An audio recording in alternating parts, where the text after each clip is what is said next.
Well, we've got a packed house here in Wildcats Stadium for Week 3 action, an intra-district battle. The Eastview Lightning and your Eagan Wildcats. Again, he's Nathan Crum. My name is Mike Cook. Glad you're joining us here on a hot and humid Friday night here in Wildcat country. And Nathan, we look at this Eagan Wildcat squad. We'll start with the home team. They are 0-2. We got pounded 41 rip here in Week 1 against Shakopee. Struggled mightily last week at Prior Lake in the first half. Signs of some serious life, though, in that second half down at Prior Lake last week. Yeah, there's a pulse in these Eagan Wildcats. We'll see if that pulse continues to get a little bit stronger against a tough matchup and the Eastview Lightning. You talk about it being hot and humid. The reports of summer's demise were greatly exaggerated, to coin a phrase. And I tell you right now, it's gonna be impacting those players out there as this game rolls on. Both teams like to be physical and push the ball down the field on the ground 3 to 5 yards at a time. That's gonna wear on both sides. Yeah, this game, with both teams liking to run the ball, this game has potential to be about a 145 contest kind of thing. But as you look at Nick Johnson around the Eagan Wildcats, Wade Buckley and the Eastview Lightning, they come in 0-2 on the year as well.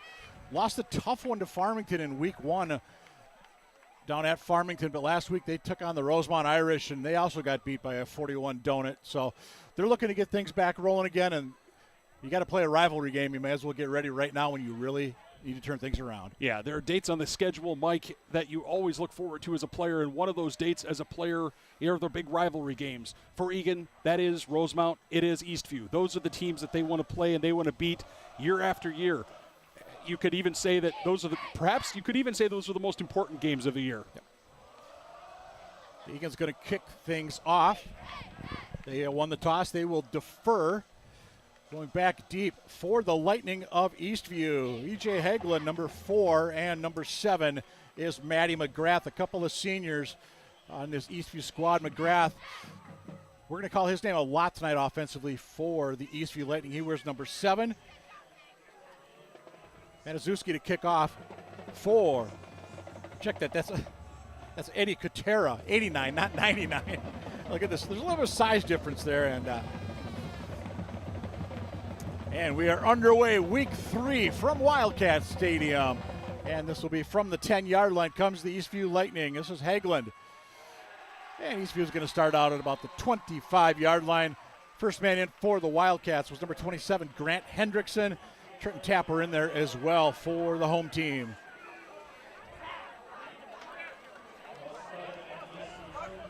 From the 26-yard line is where Eastview will start this football game. Eastview wearing the all-whites, moving left to right. Across your screen, Eagan home blue, gray pants tonight.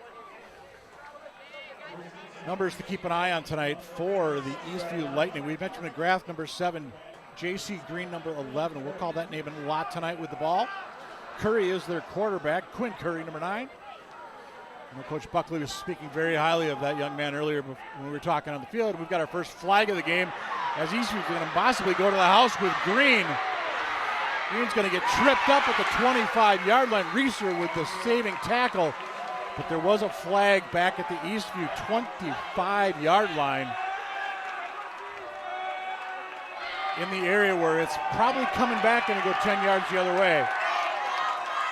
It's a shame that Eastview Lightning did exactly what they wanted to do on the first play of the game. Unfortunately, right at the point of attack, a holding call, which is going to move the Lightning back off that big play and get them behind the sticks to start the game. Remember, high school is it's 10 yards from the spot of the foul. So this one's going to get, actually it is going to be just about 10 yards anyway, maybe 10 and a half. But nice job of cutting up by Green, sheds a couple of tackles. And then Reeser, the UMD commit, hustling down, gets Green down by the ankles, trips him up. But a 50-yard gain, all for naught for the Lightning. Big credit to Reeser there, doing a great, I mean, you don't know that flag's come out. I mean, you got to run that guy down either way to make sure. You hear the pit below us with the "You Can't Do That" chant. Blackout the theme for the Eagan student section tonight. And why not give it right back to that number 11, J.C. Green, I should say. 6'4", 200. Probably the leading tailback on this Eastview squad. Green comes in, 14 carries for 140 yards. Even my math will tell you that's 10 yards a carry. Yeah, it is 10 yards a carry. I'll tell you this right now, that the Wildcats have got to tackle better in this game than they did against Shakopee. Last time we were here watching on ETV, the Sabres would break tackles and go for extra yards. Cats cannot let the Lightning do that. They had that same issue at the start of last week. Probably good pressure by the Eagan Wildcats. Although Green, elusive, can't go too far. Drew Boyd there, number 5 in blue, getting some help over there. Ace Askew, number 4. Ace getting the start tonight. Bjorkstrand out with an injury. Good. Coming up from the secondary spot was Askew, and Boyd out there as well. Drew Boyd, leading tackler a week ago for the Wildcats down at Prior Lake. All right, Cats have the Lightning in 3rd and 16. They've got to do something. They've got to make sure that they keep everything in front of them. Give up 5 to 10 yards, fine, but keep the Eastview Lightning behind the sticks. Force them to punt this football. It was Boyd and Cherrier. Each had 11 tackles against the Lakers last Friday. 3rd and about 16 for Eastview. They're going to go to the air, near side. Double coverage. Reeser, did he get that? He bobbled it. Nope, it hit the turf. Official right there, nearly a turnover. McGrath, the intended target, but Reeser all over that on the coverage. Well, I have to say that it wasn't a bad pass by Curry, but it put a little air under it. But Brady Reeser, being that he is such a force and had so many big picks for this Wildcat team last year, as you watch that ball come flying over, and Reeser all over that one. In fact, it looked like it was He climbed that ladder and went all the way up for it. I would go, frankly, Mike, I'd go to the other side of the field. I would find where number 2 is and say I'm throwing it to the other side of the field every time. The lone returning starter on this Eagan defense this year. And he is actually back to receive this punt. Nice high kick. Reese will take it right at about the 49. Good coverage downfield by Eastview. I think that was number 0, first man in. That was Trey Sanders. And then we should be calling a lot on defense tonight for the Lightning. And Egan's going to start on the Eastview side of midfield. Gutsy play, though, by Reeser to field that ball. I think he might look back and think maybe should have fair caught that. I was going to say gutsy, but somebody needs to let him know that he needs to call fair catch there. The biggest and most important thing for the Wildcats is to get the football and get their offense on the field. They don't need any risks. They don't need anything to get in the way of what is already so far a positive start. Parker West in the Eagan offense touching the football for the first time tonight. And just going to go straight ahead, maybe 3 yards. They're going to move it back. I think Progress is going to get 3. Gilbertson the carry that time. Logan Gilbertson, number 7. Picks up, we're going to give him 3 on that carry. And more importantly, hung on to the football, which has been a huge issue for these Eagan Wildcats this year. Well, I have to say that was a strange one, Mike. If for a moment I thought West was keeping that I did ball. too. As he and Gilbertson both kind of went into that hole, I was just hoping somebody would hold on to that football. Chris Brandt in the backfield now, 29 in blue. And is that West on the keep? Actually, that was Brandt. Yep. Boy, they all get right in the middle of there. So it's going to be 3rd and let's call it 5 for the Wildcats. Their first offensive series of the football game. Now here's the thing for the Wildcats. I know this is early and we shouldn't talk about this stuff necessarily, but I have to think this is 4-down territory for the Cats. Oh yeah. So as a result, you've got 2 plays to get 5 yards, and you just have to get 3 or 4 this time, and then give yourself a chance on 4th down if necessary. So Max Kelly on playing the line tonight for the Blue guys. Here we go, 1st down, Eagan Wildcats. Number 6 on the carry, that's Gage Halverson, the 6'1 junior. And Halverson's going to take that ball inside the 30, nearly to the 25-yard line. First down of the football game goes to the Eagan Wildcats on a 13-yard run. Well, Cats fake the dive here over the left side, and then it's a speed pitch out to Halverson. And he does a nice job of turning the corner, which is what you would expect. He was explosive last year several times when we saw him and when he was away, most notably I think at Lakeville North, taking one to the house, I think 65 yards, something like that, coming out of halftime. But in any event, it's a new season, but he's the kind of player that this offense needs to get hot. Jamison and Brandt come off. On for the Wildcats, Grant Hokenga and Logan Gilbertson, 3 and 7 respectively. Back to Halverson real quick. Even that Shakopee game, he a couple of nice long kick returns as well. Absolutely. Give Egan some good starting position. First set of downs. Eastview came across. Were they drawn or did he go by himself? Aiden Frost is the man that came across, and he did it without the aid of a Wildcat, it appears. So that'll be 5 yards against the Eastview Lightning. So it's interesting. Watch, you can see, you can see West bark and his head bobs just a little bit, but I guess that's judged by the officiating crew as being acceptable or reasonable or whatever. As I saw West's head bob up and down, I thought, oh boy, the Wildcats may have picked up 5 there. Coach Wade Buckley telling us that Frost has been one of the better defenders through a couple of games for Eastview so far.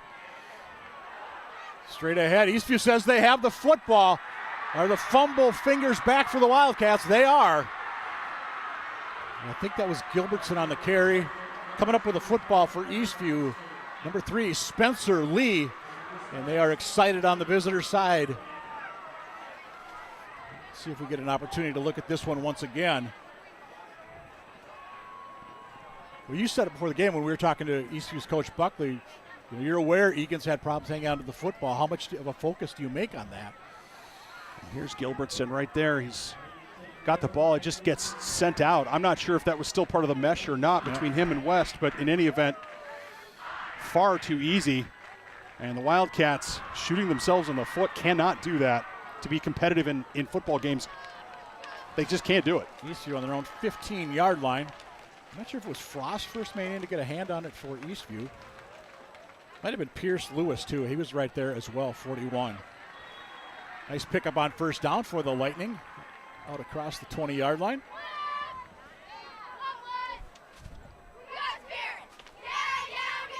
The Eagan cheer team trying to fire the boys up. Pickup of about 8 that time for Eastview.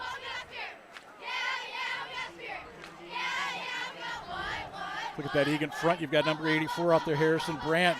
Joseph Matuski, number 99. And on the far side, I believe that's Nathaniel Lee, number 10. The 3 guys up front wearing blue for the home team. Curry, quick little handoff. And looks like it's going to be 3rd and short for the Lightning. About a 2-yard pickup that time for the Eastview ball carrier. I believe it was Drew Bartosh, number 33. Eastview doing a good job of trying to get the Wildcats off their game, doing a little bit of motion in the backfield, the quarterback doing an exaggerated pitch to try to freeze the outside linebackers. That time wasn't doing, but still sets up a makeable 3rd down.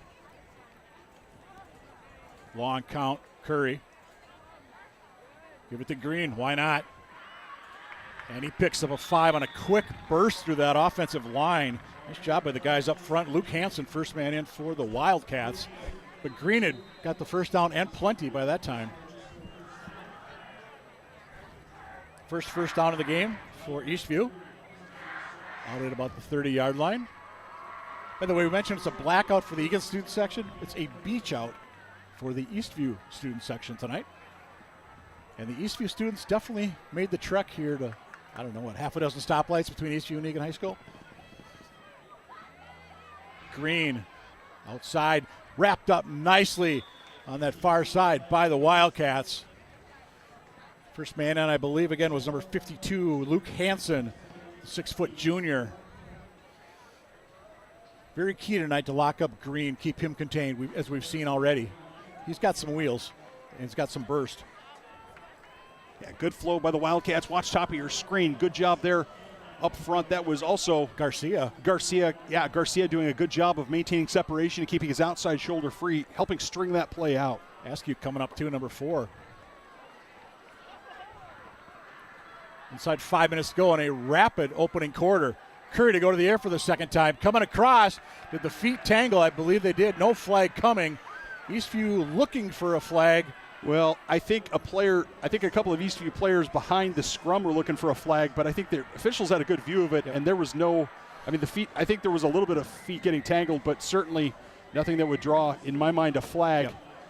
The sideline, notably the Eastview sideline, not exactly exercised over that one either. It looked like the player kind of just fell down. Yeah. Maybe just kind of tripped on the line. Looked like Harrison Weldon, the intended target, coming across. He was double covered too, maybe it was better that ball never made it to a receiver. 3rd and long for the Lightning. There's Taylor Seaton on tight end, moved from right to left. Good pressure. Curry looking, he's going to loft one up, he's got 2 guys down there, and they basically ran into each other. Huddle was in there along with Seaton. Do you say Eastview also on the coverage? No, but what I will tell you is that, and I can't remember which it was, 15 or 19. Let's see if we can pick it up here. 19 and 15, yeah. So 15 is Seaton. Yep. I think Seaton's doing a great job there of trying to give his quarterback something to throw the ball to. I agree. And 19 Hutton. Huddle, excuse me. Yeah, 19 Huddle. I wouldn't say he has to get out of the way, but he's got to be aware that his teammates coming trying to make a play. Well, I think they're both looking up in the air. Short kick this time. Favorable bounce, however, for the Lightning. Going to get about an extra 11, 12 yards on that as they try to push the ball along there with a little help. But Eagan to take over at their own 34 with 4:27 to go in a scoreless opening quarter. We'll have to talk to the Eastview physics department to see if they probably need to help the players understand the concepts, force, movement, air flow, the whole 9 yards. maybe that senior physics. One of the things we did talk about was with Eastview coaching staff is they have a young team. They have a lot of sophomores on this team, a lot of young and new players. But a lot of their starters are seniors who have kind of took a beating last year. I was reading where Coach Buckley had said something to that effect, and now they're seniors and they kind of learned what it's all about. Eagan, on the other hand, is still a lot of young guys out there, but as we said, they're coming along.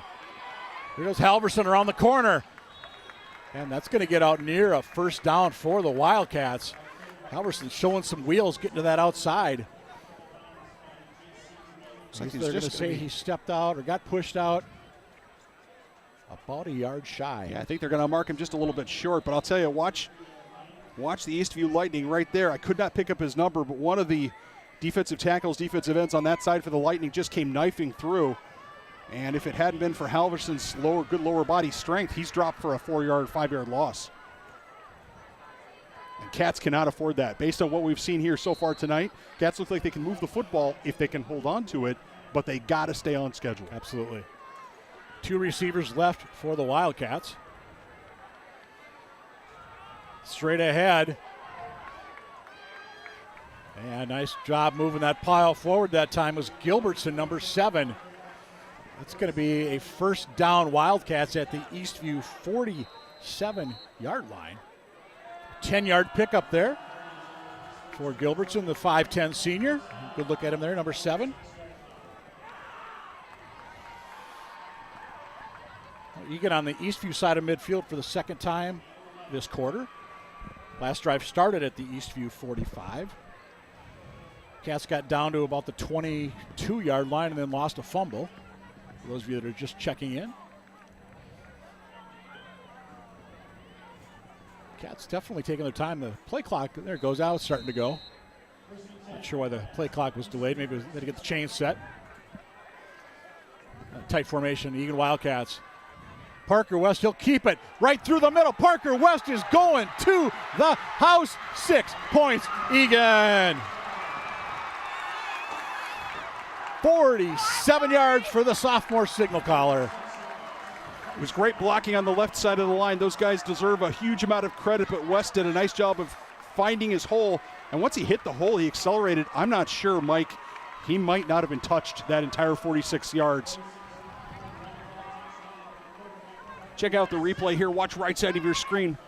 There he is. Yep, nobody's touching him. The one of the Eastview Lightning players really upset that a hold wasn't called there, but in any event, it's 6 points Eagan and the PAT out forthcoming. And nice little somersault there at the end.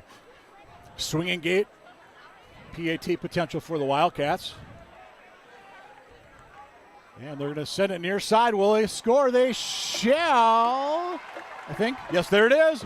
2-point conversion. Devontae Sherrier runs it in for the Wildcats.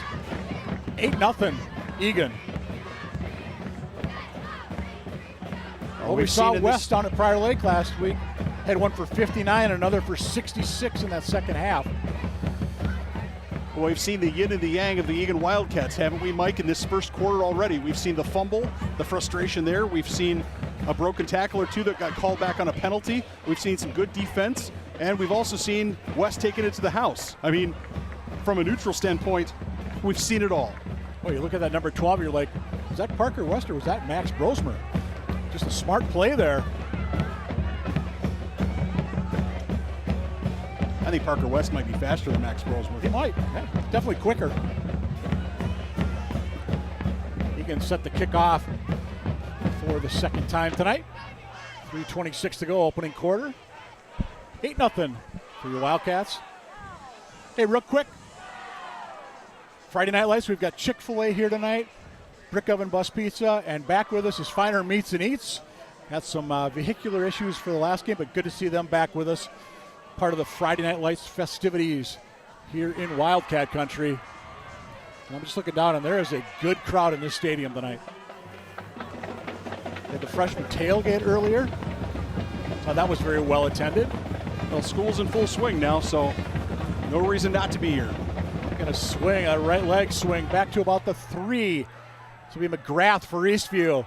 And he'll go out of bounds at about the 22-yard line. Stopped on the play that time with Brandt.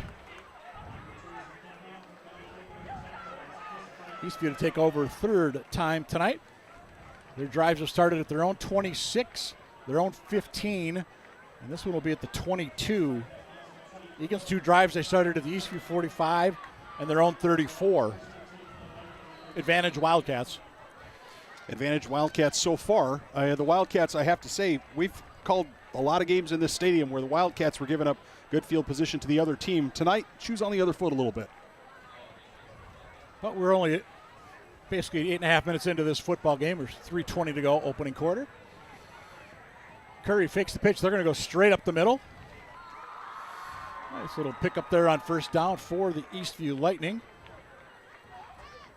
Coming up off, that was Seaton on the ball carrier. Seaton last week, he had 3 carries for 20 yards in that game against Rosemount. 9 for 43 in that opening week against Farmington. That was a game where they were within a touchdown of Farmington in the fourth quarter, but just couldn't quite get all the way back against the Tigers. 2nd and 6, Eastview. Here's send McGrath in motion. This will be Bartosh to the outside. First down and more out across the 40-yard line. Drew Bartosh, the 5'9" senior. First down, Eastview. I was watching the defensive secondary for the Wildcats, and they were slow to react to the motion, and they were slow to react to that play. We had at least 2 Wildcats that did not recognize what was going on. You'll see, you might pick them up here on the replay. Those guys flowed pretty well, but there were a couple of players that got caught in the wash because they weren't tracking quite where they needed to be, and as a result, there was more room over there than there should have been. Your side, here comes Green. And he gets gobbled up by a number of Wildcats. I'd say about 6 Wildcats in on that stop. Nick Ross among those. Reeser was in there as well. So you're saying it was a destruction of Wildcats? Yes. Yes. And for those of you who are just joining us, we at ETV have done exhaustive research on the origin of, words, and we understand, based on our best information, that a group of Wildcats is called a destruction of Wildcats. Who says you don't learn anything on these broadcasts? Oh, absolutely. McGrath goes in motion. This will be straight ahead. Nowhere to go for Seaton that time. Wrapped up by big number 67, the Eagan Wildcats. That's Darnell Watkins. Watkins 5'8", 200 they list him at, 67 in blue. And that's going to be 3rd and about 8 upcoming for Eastview as we're down to just about a minute to go in this opening quarter. I love Watkins in there at the nose tackle position. He's got relatively short stature, but he was powerful that time. Did not get pushed off the ball. Like you said, great job wrapping up. Absolutely. Well, you would think Eastview's going to go to the air. 3 receivers. Curry's looking. Going to throw it across the middle, and that's going to be caught. That's Seaton out at the Eagan 45-yard line. Nice pitch and catch by the Eastview Lightning. Sticks are going to move. Good patience that time. At least I thought it was really good patience by the quarterback, doing a nice job of just holding on to that ball. And Seaton doing a good route. He got to the sticks. He got past the sticks. So even if he had got hit or if he had to come back on that ball to make the catch, he was going to get it anyway. Watch the setup here. He sets his feet, throws. Nice job that time by Curry. And Seaton with a nice catch. There was a little bit of traffic around him, too, so nice pitch and catch. Let's give credit to the Eastview guys up front as well. And I saw Green picked up somebody for Eagan coming through as well. What could be the final play of the opening quarter is going to be Bartosh getting dropped for a loss of about 2. Garcia, first man in for the Wildcats. Charrier in to help. Charrier. I'm going to get that kid's name, Devontae's name right yet. And that should do it for quarter number 1, and indeed it does. 8-0. Eagan Wildcats with the lead. Looking ahead, by the way, Eagan is on the road the next 2 weeks. They're at Lakeville North next week, and then they're at Lakeville South. Farmington back here October the 3rd. Homecoming for the Wildcats. Eastview, you've got 2 in a row coming up at home. You've got Roseville next Friday, and then Coon Rapids comes all the way across the metro and then some on Friday the 26th. And by the way, that's a 6 o'clock start for that one. Next week's a 7 o'clock start, it says, against the Roseville Raiders. sure the beach out crew will be there for Eastview. Gotta say, Garcia did a great job with that tackle, and not because he necessarily wrapped up, because he was really kind of holding on for dear life. But back in the day, you know, not to sound too much like an old fuddy-duddy, Mike Cook, back in our day, the coaches would tell you when you're making a tackle, wrap and get cloth, right? Wrap and get cloth. And what did Garcia do? He wrapped up and wasn't able to keep his arms on it, but he was able to keep a good hold of that jersey, slowed the runner up, and all of a sudden, here comes the cavalry. So, I mean, nice old-school tackle by Garcia. I don't know if I should be concerned. You said the word fuddy-duddy right before my name, so I'm not sure. What are you getting at there, Nathan? I think I was including myself in that. Okay, just checking. Second and about 12 as we start quarter number 2 here on Eagan TV. Green going to throw. Got a man, McGrath, and that's going to be a first down. Eastview at the Wildcat 20-yard line. I know Green I believe they had a touchdown pass back in week 1 that Green threw out of the halfback option.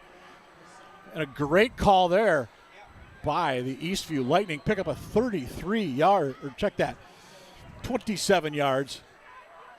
Bit of a hitch in that pass, but it got to where it needed to get to, and that's the most important thing. And McGrath doing a nice job of getting up high to get that ball. The defensive secondary wasn't that far behind. Yeah, following the big offensive line, there's a pickup of about 5 on first down. Again, that's Green. I see first man in for the Wildcats, I believe was Jace Meyer, 22 in blue. Eastview has found some momentum here as we have flipped it over to the second quarter. Absolutely, and you know the focus here for the Lightning. I mean, they've got, again, this is, if we were talking about 4-down territory for the Wildcats, this is 4-down territory for the Lightning, right? So I mean, they've got 3 plays to get 5 yards here. Yep, they've got all sorts of options. Seaton is going to run it. Seaton's going to basically plow his way forward. He got about 4 after being hit initially at about a 2-yard pickup by a trio of Cats. So they're going to spot this ball, I believe, at the 16. Yep, it is the 16-yard line. So 4 yards on that carry. Eastview, I think they can smell the blue paint of that Eagan end zone. 3rd and 1. Seaton alone in the backfield. Curry, your quarterback. Green, the deep back. Give it to Green. Juke step. First down, Eastview. Green to the end zone. That's 11. Goes 11 for 6. Touchdown, Eastview. Oh, what a fantastic effort. What a J.C. Green effort that was. Just watch how many, we're going to see this on the replay, I'm sure, but watch how many Wildcats he plows through to get to the end zone. But he did a good job of holding on to the football. He's met right at the line of scrimmage. Right here, you see him right side of your screen. He gets met at the line of scrimmage, breaks that tackle off another one, and then spins into the end zone. And the last few yards are just a cakewalk and a little shimmy at the end. Drew Boyd, I think, first man in for the Wildcats, and then Tyler Spurl kind of got run over. Eastview going for 2 to tie it up. Curry rolls right. Curry will keep it. Curry cuts it up. Curry crosses the goal line, I believe. They are going to say he's short. He did not. He's short. Inside the 1, but you got to get across that goal line, so it's 8-6. Eagan Wildcats in front. Well, we'll see if that comes back to affect anyone later on. But right now we are early in the second quarter with 10:08 to go before the half. I like the play call. Obviously you're going to go for 2 because you want to try to even up the game. That makes sense. I also like the play call because you have a quarterback who's able to use his feet. Watch him roll here to his right, or the left side of your screen. He's looking. And nice job that time by the Wildcats. And specifically, that was Garcia finished him off. Heinlein. Yeah, Charlie Heinlein was also looking. That's really close. It is. My guess is, but look at where did he land? Yeah, my guess is he's down. His knees are down, and then he's leaning towards the stripe. And my guess is that the judge or the official right on that line, that's what he saw. He saw the knees down as he's falling, but his knees are already down. I was just going to say the official was right there on that sideline, had a great look at it. Eastview to kick it off for the first time tonight. Rather than Helvey doing the honors. Giving my senior quarterback the run pass option in a rollout kind of like that, that's, I mean, absolutely a great call. Oh, ball falls off the tee. Not sure, it definitely wasn't the wind because the flag is hanging limp at the north end of Wildcat Stadium this evening. I think there's negative wind out there right now. Back deep for the Wildcats, number 6, Gage Halverson. And he's going to have an opportunity to return this from the 5. Looks for a seam at the 15, finds a seam. Halverson bursting his way through out to the 35-yard line. Ball is loose, but did the turf cause it? I believe it did. Eastview says they have it. Officials disagree. Referees were pretty adamant that the player was down, and that saves the Wildcat blushes a bit. So their 8-point lead now down to 2.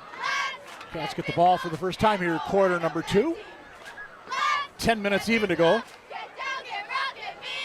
I have to tell you, I don't think I'd be kicking off to him anymore. Teams are going to learn.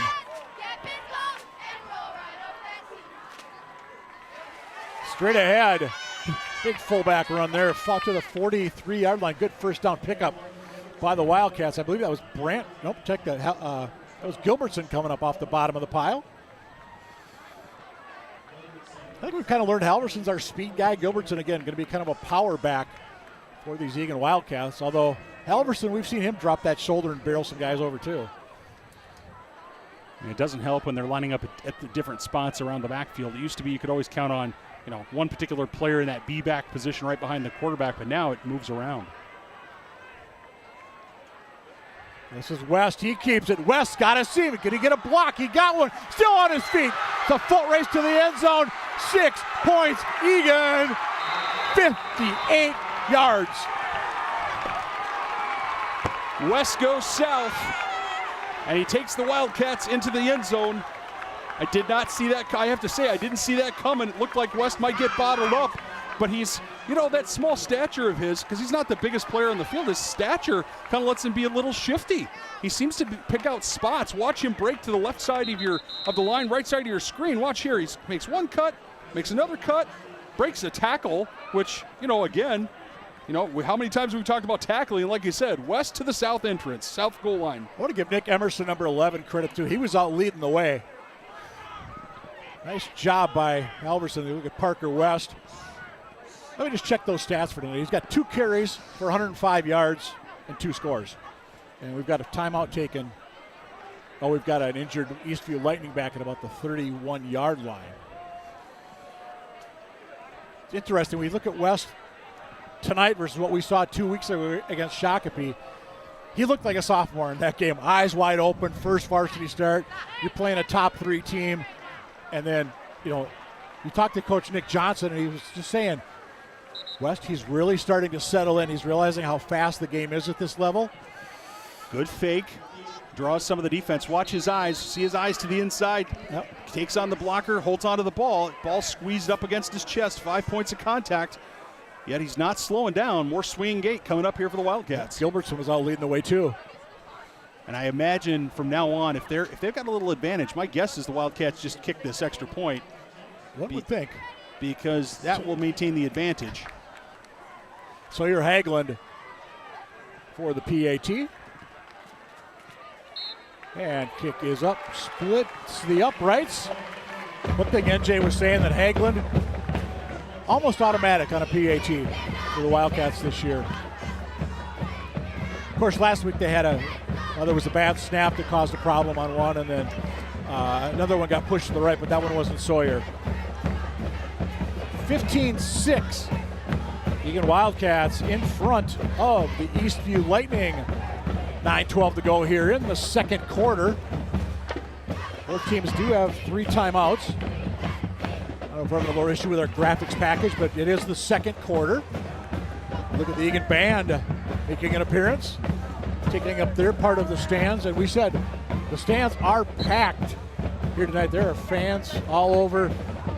Looks like over on Hormone Hill, there's a lot of middle schoolers hanging out down there. Okay, I was told that's what they call it. I don't know nothing about that. Yeah, okay. I won't tell you which parent told me that, but yeah.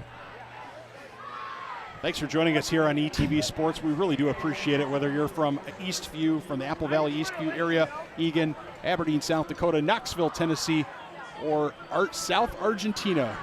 Thanks for joining us on the YouTube channel, checking out these broadcasts of local high school sports. I think we might be on at a frat house in Ames, Iowa, too, I was told. Sweet. Kicking this one off. This will be returnable from about the 13-yard line. Nice little move there, but you're gonna 4 Eagan guys, 1 Eastview guy. Advantage Wildcats. Hegland really nowhere to go. Nice job downfield to lead the way. Grant Hendrickson, the junior linebacker. And Eastview is going to start just across their 20-yard line. Here with 9:03 to go before the half. So Hegland was baiting them. I don't know if you saw it the way I saw it, but he was baiting them. He started to the inside. He waited till that coverage on his left started to come to the inside, and then he was ready to go back outside. Fortunately, the Wildcats stayed in their lanes, but for just a moment, I thought we might be looking at a big return. McGrath goes in motion again. Bartosh right side, a lot of room that time. Nice job, though, by the Eagan Wildcats to get over there and make the initial stop that time. That was Cherrier. Ross in there as well for the Eagan Wildcats. I thought Bartosh was going to get more than just 5 when he initially went around the end there. Yeah, credit to the Wildcats.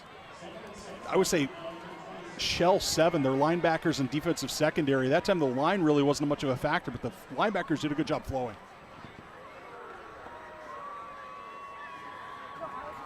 Straight ahead, Wildcats, Seton, or I should say Eastview into the Wildcats. Yeah, number 15, Taylor Seton, the senior. They list him at 6'3", 215. We've called that name quite a bit already tonight, he and Bartosh. Thought we'd be calling maybe a little more J.C. Green, but from an eye test standpoint, I would have to say Seton certainly looks like one of the big guns for these Eastview Lightning. He certainly looks the part out there. You mentioned his size. He seems to have some good speed and good quickness for somebody of that size. I'd line him up at tight end and keep just throwing throw him little pop passes, let him run. Third down, Eastview, third and about 3.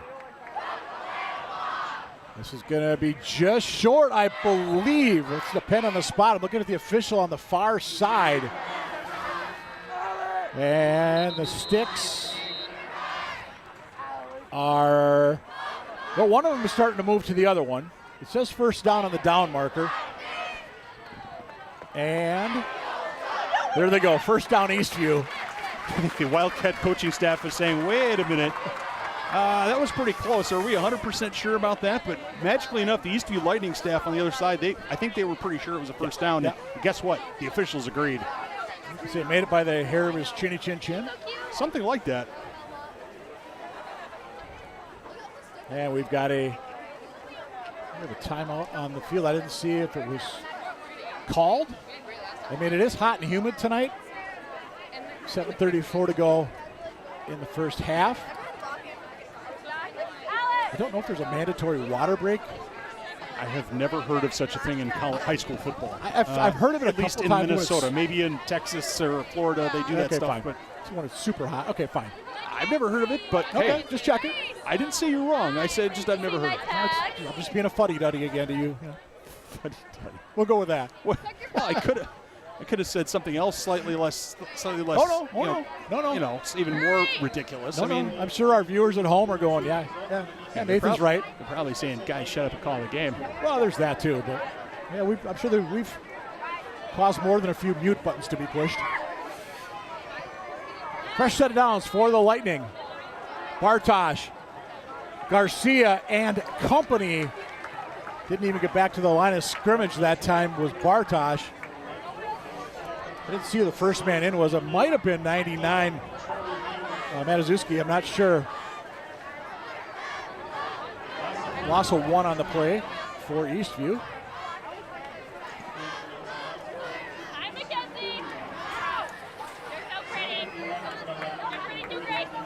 Eastview scored on an 11-yard run by Green earlier this quarter to make it 8-6. Bartosh, nice move to get a couple yards. It's going to set up third and about 9. Wildcats all over him.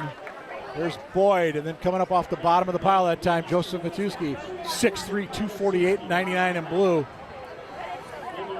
Coming over from that left defensive end spot. Eastview Lightning, what do they choose to do on third? And I think it's going to officially be a 3rd and 10. So if I was Eastview, I would have my quarterback drop back, get some good protection, and find Seaton somewhere in the slot, although I notice he's in the backfield right now. Yep. Keep an eye on 7, McGrath, who goes in motion. Very popular target for Curry. Curry's going to roll right. Got his man. That's Seaton from the tight end spot. And he gets upended at about midfield. 17 yards on 3rd and 10. The sticks move for the Lightning. So forgive me, I thought Seaton was lined up in the backfield. He was actually, he was lined up as he was the up back in the backfield, but he did a good job as the action went to the left. Seaton continued his pattern out to the right, did a nice job of leaking into that flat, kept his feet moving, and a good pass and a good connection, fresh out of downs. Yeah, they do list Seaton as a tight end on the roster, but that doesn't mean, that's just on paper. From midfield with 5:43 to go in the opening half. Here's Green. And ahead of steam, moves that pile. Green's got stopped after about a 4-yard gain, turns it into 9. Powerful running that time by J.C. Green. Well, that was a thing of beauty, and that was just an incredible effort by Green. He was met. I think he probably had 4 or 5 guys trying to make that tackle, and he was still able to get another 4 yards, 5 yards after contact. Yeah. Just kept his legs grinding.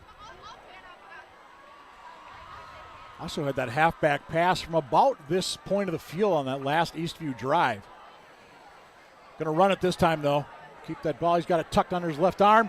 That's going to be enough for a first down before he's wrestled down over there by the Eagan Wildcats. I believe that was Comer first man in. 26 in the linebacker spot. His first tackle of the night.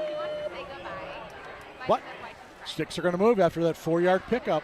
Well, football is best, in my humble opinion, when it's kept simple, right? If you can do things that are simple, you can usually be more successful more often. And right now, the Eastview Lightning using that pitch, using that toss to the edge, attacking the edge against this Eagan Wildcat defense, forcing the Wildcats to come up and stop them. Straight ahead, Seaton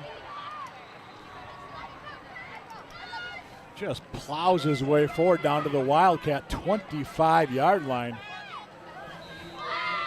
Pickup of 13, and the sticks are going to move once again. Yeah, Seaton again from that fullback position, so it looks like he's maybe that's where they're going to keep running him. But between him and Green, they've got a great combination, and the Wildcats are just going to have to be able to cover them both. 10th play of this drive coming up, and this drive started with 9:03 on the clock. So we've just eclipsed 5 minutes on this drive for the Lightning. Trailing by 9. Here goes Green, right side. Outside. Nice job chasing him down. Charrier in there for the Wildcats, 53, and I believe Ross also the other Wildcat in there. Green just a little slow to get up, but I think he's just gassed. Tonight, not going to be hard to be gassed. Like you said, Mike, it's warm, it's humid. There's virtually no wind at field level. And a drive like this for the Lightning is a thing of beauty. They're doing a great job of wearing these Wildcats down.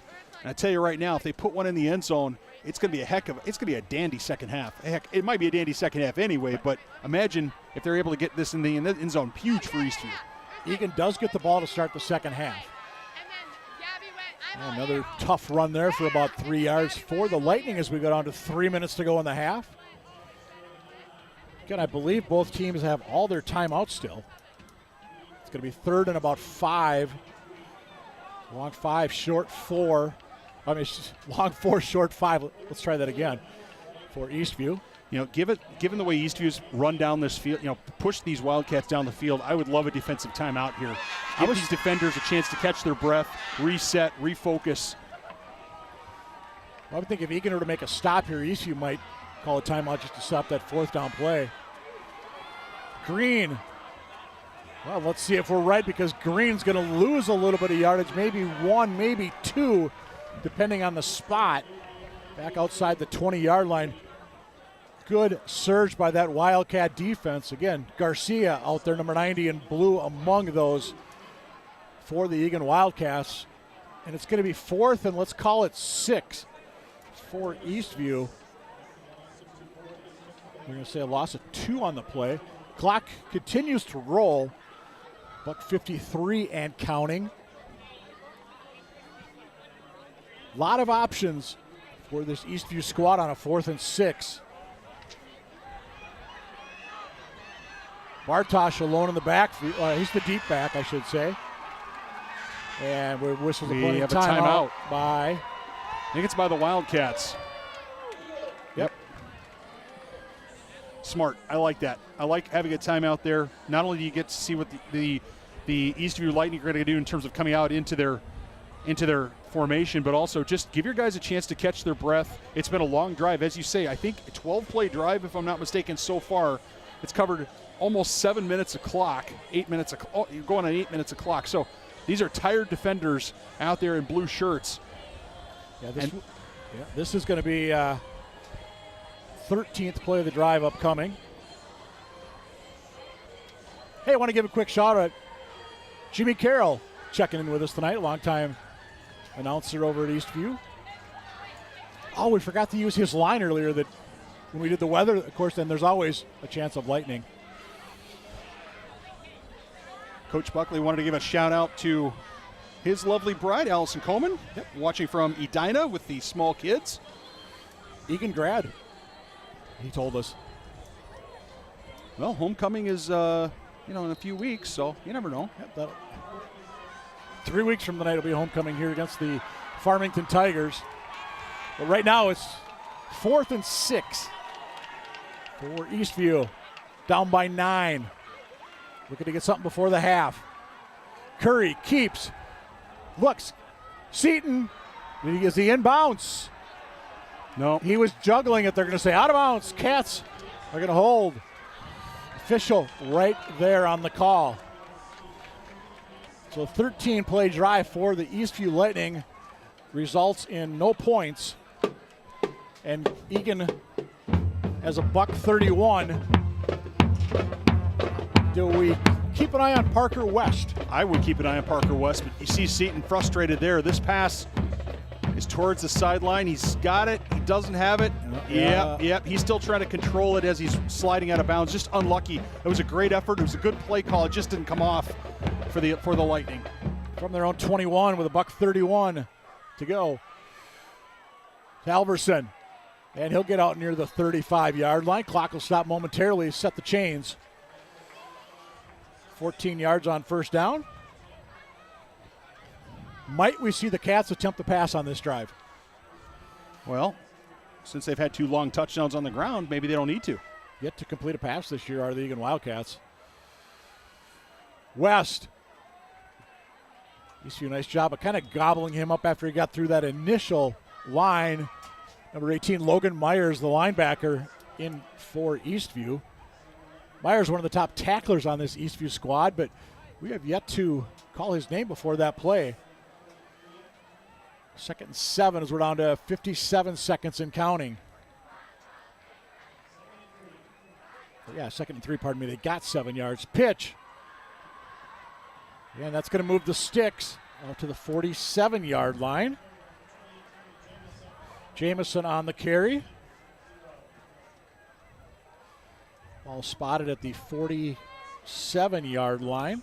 5 yards on that carry. Ball is set, clock rolls. And they spike it.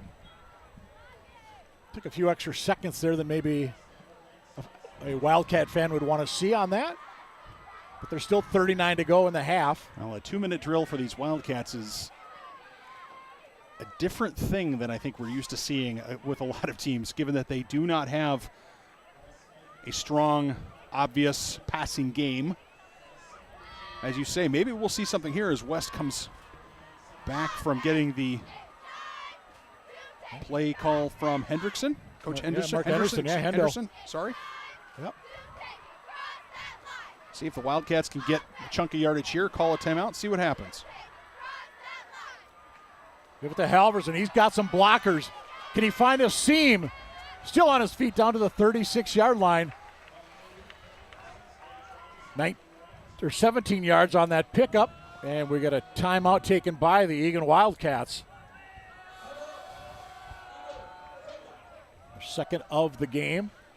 It's on to the 36-yard line. That was a smart job there, smart deal to take a timeout there, but nice play. Saw the Halverson, the spin, he keeps his hand down without going down and gets an extra 5 yards, 4 yards. Tommy Jamison leading. It was down there, 28. And I also saw the tight end, Rajput, number 44 in blue. I don't think we've called his name yet tonight. So 33 seconds to go from the Eastview 36. Cats have one timeout. Eastview still has all three. Not that I think that will be a factor of any kind. Cats are getting chunks of yardage. One more chunk yardage play, and they might be able to call that timeout and then just maybe a heave to the end zone or something like that. I don't know. I'd like to, if you're a Cats fan, you'd like to see him get a little bit closer. Yep. Well, I mean, Eddie Katera is your long kicker. I don't know what kind of range he's got, but I'm going to guess you got to get at least another 15 yards to even think about giving him a shot. West, Cats, air. Oh, my goodness. They went to the air. Jamison, can he get out of bounds? He cannot. Sanders with the big tackle on that far side. 8 yards for Eagan. And the last timeout for Coach NJ, calling the last timeout. I'm actually a little surprised that he waited I think he was waiting to see if the player could get out of bounds. Yep. And give Sanders credit. He rode Jamison on that to force Eagan to use that timeout. It's a good throwback here by West. Well designed. And good job that time, as you say, by Trey Sanders. Sanders to keep Jamison in bounds. Cats have to burn their last timeout with 20 seconds to go in the half. Now, if I was the Eastview Lightning, there's two schools of thought here. I think the Wildcats are still better off trying to run the football, Mike. Just because they can take it to the house, they've got some speed merchants on their side if they get a block or they get a seam. But the question is, are the Cats going to go into the boundary or are they going to go wide, right? To me, they're on the far side, the far set of hashes. I think they've had success on this drive so far going to the wide side of the field. They have. And so let's see if they do that again. We keep an eye on 6. That's Halverson. Had a couple of nice runs. He's got a 14-yarder to start this drive, a 17-yarder a couple of plays ago. And again, are the Cats aware that if you are in bounds, going around the other way, Jamison, did he get out of bounds? He did not. Good stop. I think that was Sanders once again for Eastview. Cats are going to have to hurry. Well, the sticks are moving. Why isn't the clock stopped? The sticks are moving. The referees, the referees should have stopped the clock while the sticks were moving when they judged that it was a first down. So I think what's going to happen here is they're going to put some time back on the clock. Yep, I saw. 5 seconds. They're going to set it to 5 seconds.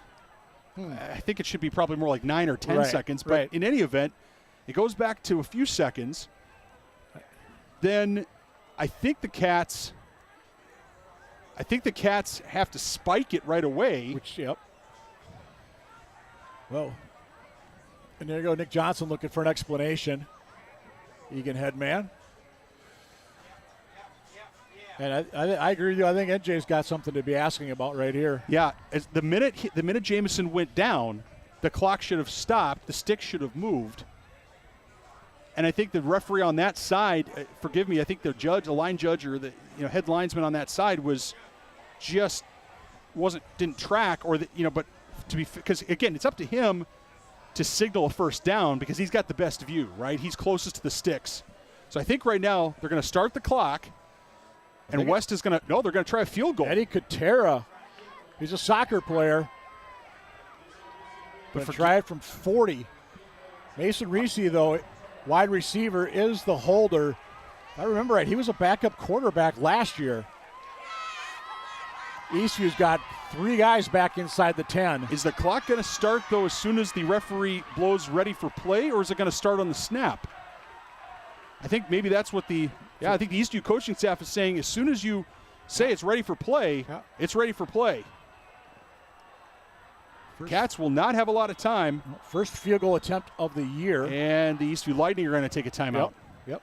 Wisely. I think that's a good thing. The referee went right in front of Eddie Coutura as well as he was getting ready to kick, right through his line. And I'll tell you, if I was a kicker, I wouldn't like that. What a strange way to end this, what has been a very entertaining half. It has been. All we need now is off the crossbar and bounce over, bounce back. There's Wade Buckley looking for an explanation. Third year as the head man over at Eastview. I think Johnson, it's just 7th year, I think, for NJ. Sounds about right. I think this is our 10th year together, so it all runs together after a while. It all is one big glorious dream. Of course, or horrible nightmare. Of course, his wife Molly in charge of the junior Wildcat, the kids club. First lady of Eagan football, we refer to her. And again, Coach Buckley still looking for an explanation. So if I was the Eastview Lightning, I would say, okay, guys, if you can hit this field goal, go have it. Just don't beat me over the line for a fake. This ball's got to get up in a hurry. It is. No, just missed it. Had the distance. Yeah, had plenty of distance. I thought it might have tucked inside that right upright. Not sure if we're going to get a good view on our replay or not, as we do have a good end zone camera. But in any event, the Wildcats still with a nice drive there. Let's check this out, see where it goes horribly wrong. Does he miss it just right? Yes. Oh, my goodness gracious. Maybe by 6 feet, 3 feet? Oh, I'd say, yeah, three at the most. 3 feet? Yeah, that was, if I'd let him do that again, and you know, I think I'd have a decent chance of making that field goal. Plenty of leg there for Eddie.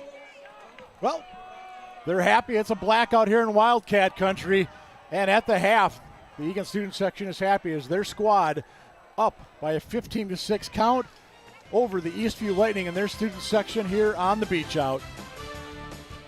Well, we're going to go dip our toes in the sand, and we'll be back for second half action. You're watching Wildcat football on ETV.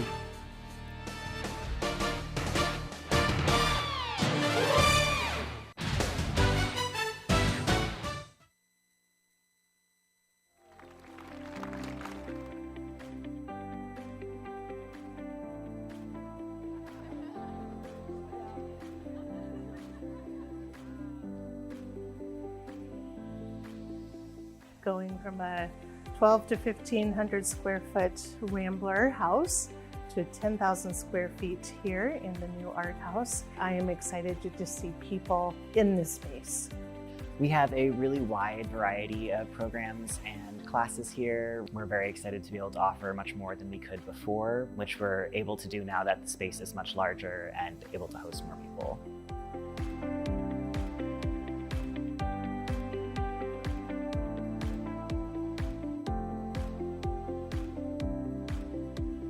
I'm most excited to have a space for everybody in the community, whether a budding artist or an artist who has taken classes before and learning to hone their skills. This really just is a spot where we want the community to come, feel welcomed, and enjoy an art experience while they're here. It only serves to make the community stronger to have these creative spaces, especially very dedicated ones like this. And I'm very excited to see more of the community come in and engage with this space and each other here.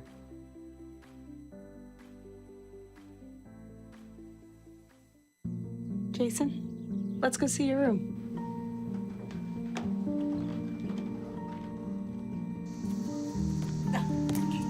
That's not right. How is it? Is it good?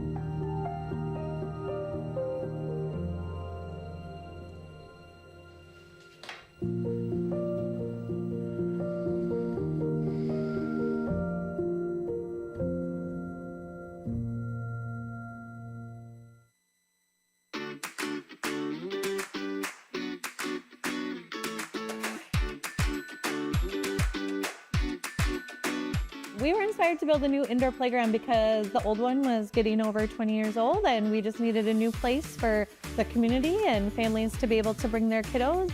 The new space is actually a multi-level space. It's taller than the last one was, and it's very big, has open areas inside the playground itself. So if a parent needed to go up there, it's suitable for that. And it's soft and cozy and bright inside.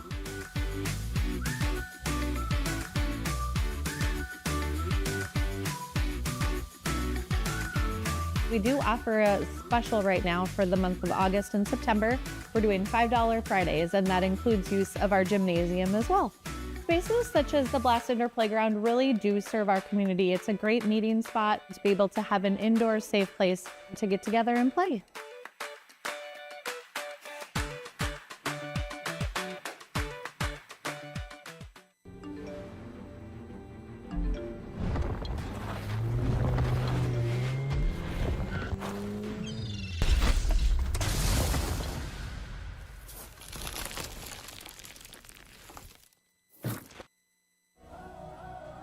Been a treat to see the interest in girls flag.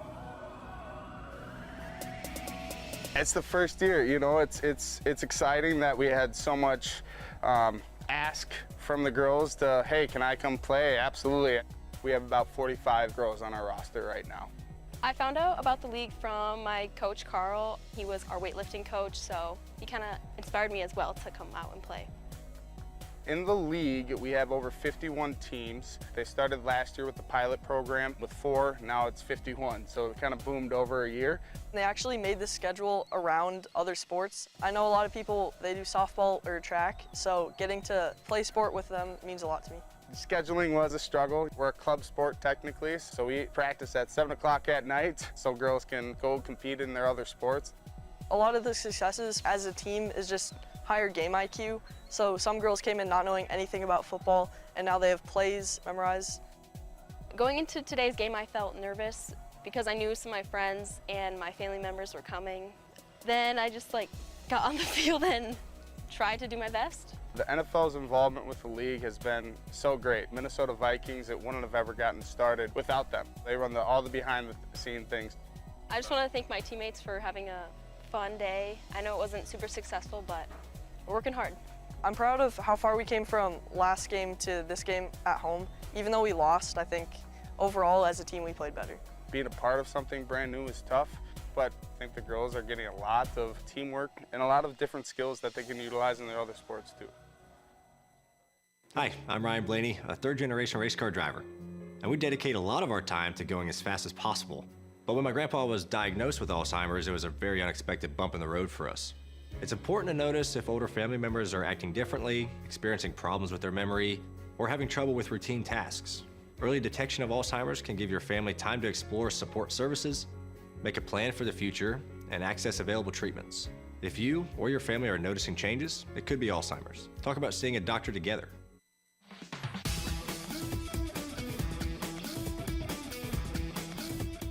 I'm Mike McGuire. I'm an Eagan homeowner, and I also happen to be the mayor.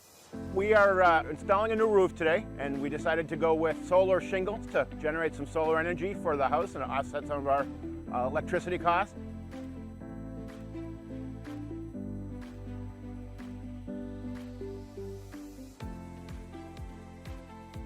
Solar shingles are a photovoltaic technology that generate electricity. They function much like any rooftop solar panel that you may be familiar with. So they're super cool in that they generate electricity and they protect a home from the weather. So it's an awesome new technology that's available that offers a little bit more of an aesthetic appeal to homeowners that might not want a bulky solar panel on their roof. So this is the Timberline solar shingle. This is the part of the shingle that gets nailed onto your roof. Just like a normal shingle would be attached, there's a nailing strip here and there's a sealant strip on the bottom of it. And then this part of the shingle produces electricity from solar. The nice thing with this is it decreases the amount of laborers that you have to have on your property when you're looking at getting a roof and solar at the same time. The roofing crew does the shingles and the roofing crew does the install of the solar shingles. My understanding from our contractor is when they went into the city to get the permits, it was the first solar shingle installation that Eagan has seen, so we We put the inspections department through their paces and got all the permits done. So we're here at the exciting conclusion, installing our new solar shingled roof today. Having solar shingles in Eagan is super exciting. This marks a really awesome milestone in our local climate work in the city, and it shows that our community and homeowners here are excited about renewable energy technology.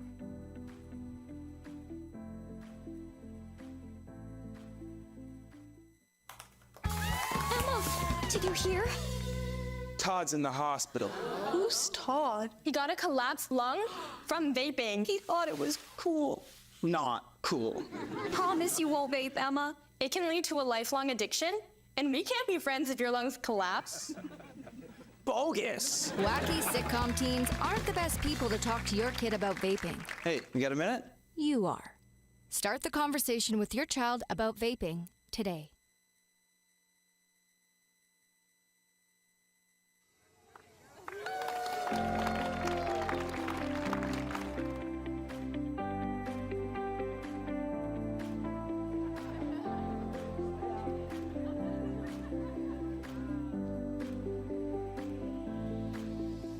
Going from a 12 to 1,500 square foot Rambler house to 10,000 square feet here in the new art house. I am excited to just see people in this space.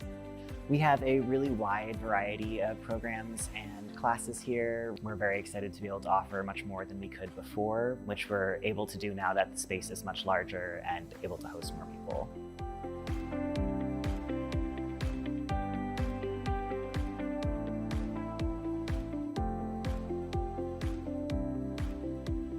I'm most excited to have a space for everybody in the community, whether a budding artist or an artist who has taken classes before and learning to hone their skills. This really just is a spot where we want the community to come, feel welcomed, and enjoy an art experience while they're here.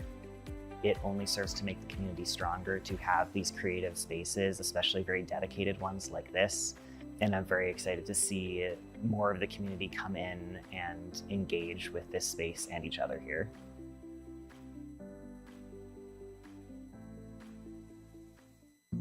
Jason, let's go see your room.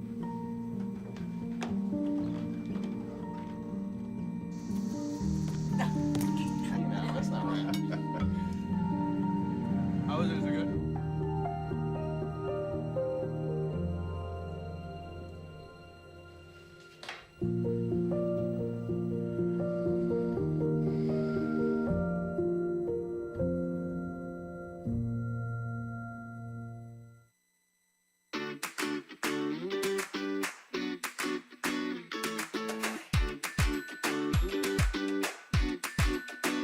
We were inspired to build a new indoor playground because the old one was getting over 20 years old and we just needed a new place for the community and families to be able to bring their kiddos. The new space is actually a multi-level space. It's taller than the last one was, and it's very big, has open areas inside the playground itself. So if a parent needed to go up there, it's suitable for that. And it's soft and cozy and bright inside.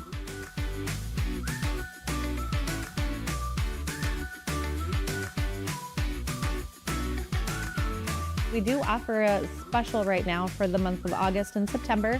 We're doing $5 Fridays, and that includes use of our gymnasium as well. Spaces such as the Blast Indoor Playground really do serve our community. It's a great meeting spot to be able to have an indoor safe place to get together and play.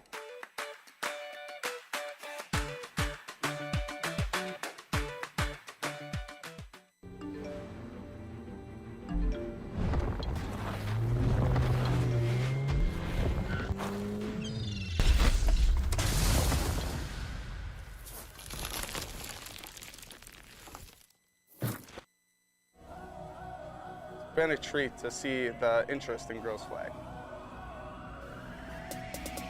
It's the first year, you know, it's exciting that we had so much ask from the girls to, hey, can I come play? Absolutely. We have about 45 girls on our roster right now.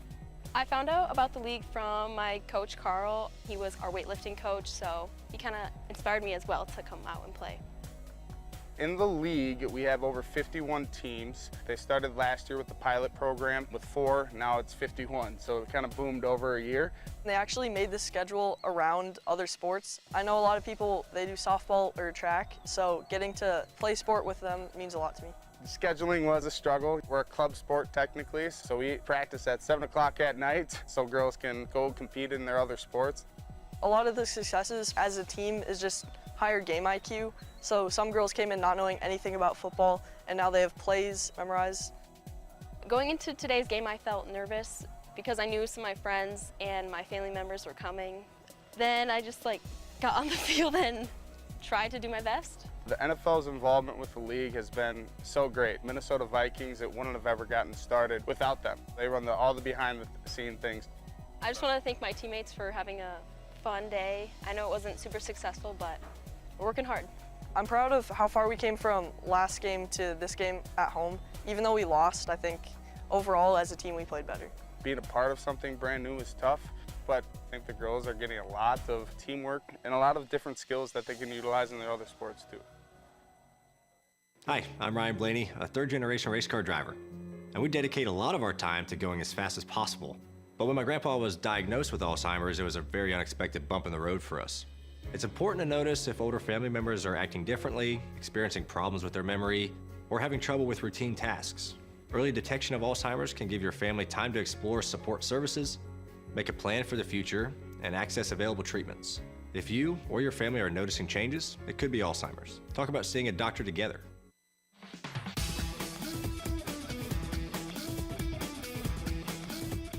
I'm Mike McGuire. I'm an Eagan homeowner, and I also happen to be the mayor. We are installing a new roof today, and we decided to go with solar shingles to generate some solar energy for the house and offset some of our electricity costs.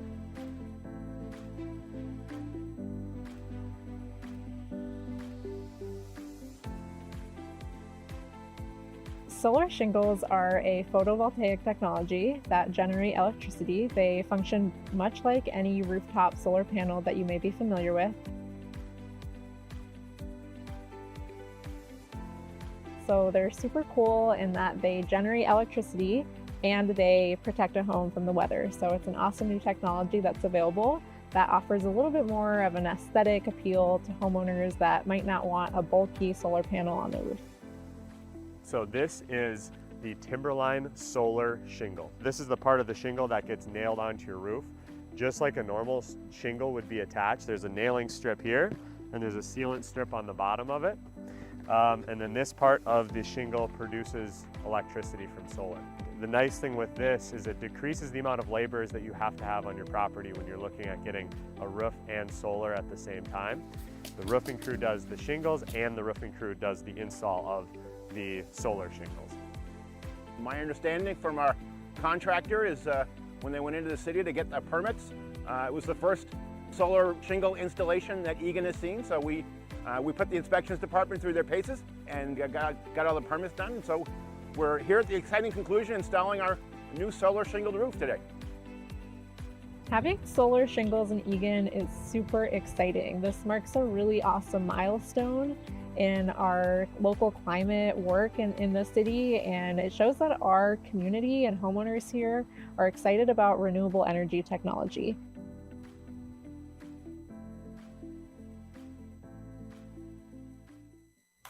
Emma, did you hear?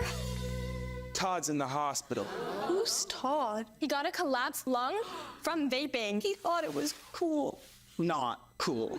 Promise you won't vape, Emma. It can lead to a lifelong addiction, and we can't be friends if your lungs collapse. Bogus. Wacky sitcom teens aren't the best people to talk to your kid about vaping. Hey, you got a minute? You are. Start the conversation with your child about vaping today.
welcome you back inside Wildcat country where we get set for the third quarter action.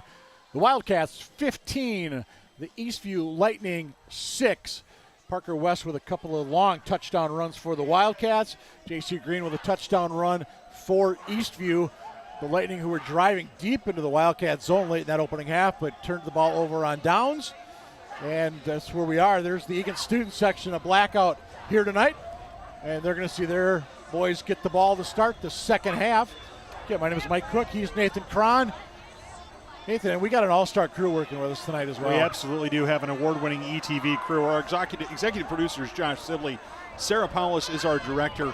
Graphics tonight are provided by Tim Shinyan with audio and replay from Ken Trainer.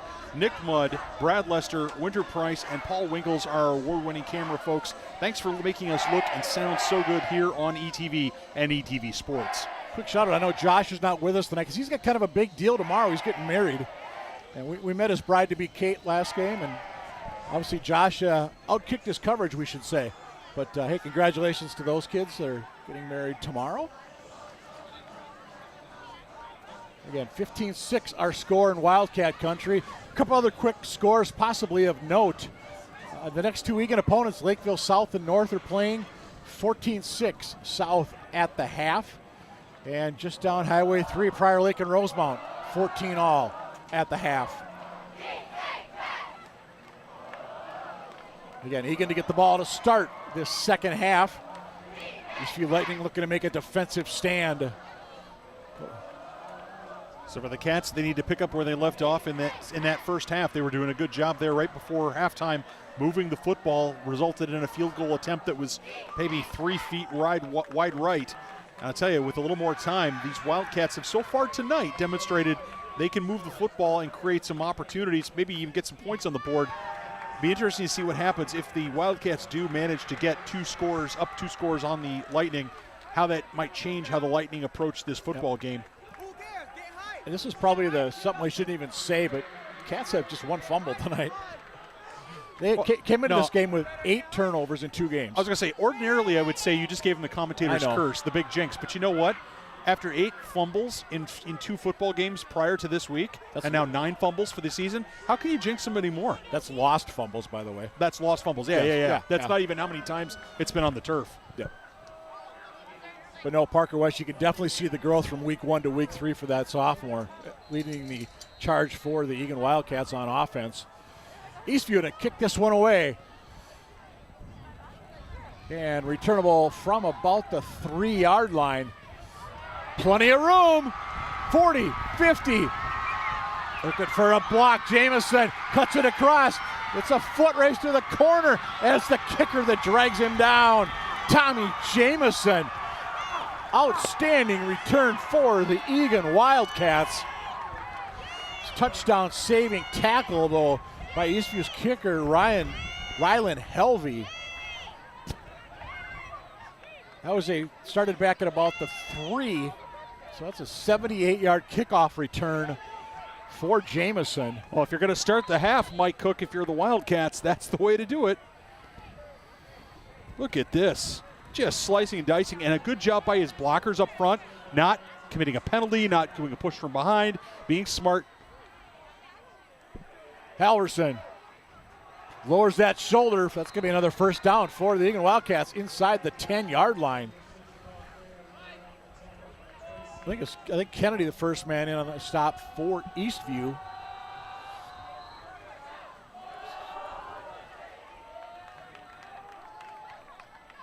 From the 19, then that play they got, it looks like 11. First and goal from the 8.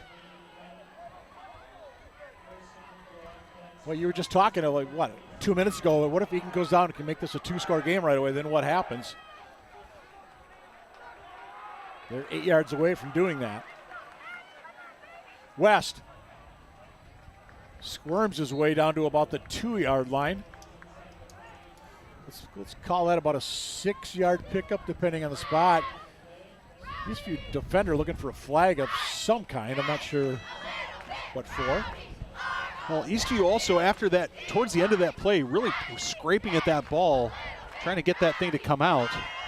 Cats just need to hold on to the football and push forward. They've got 3 plays here. It's second down. They got 3 plays to go, 3 yards. Gilbertson in number 7 for the Wildcats. Jamison lined up at tight end on the right side.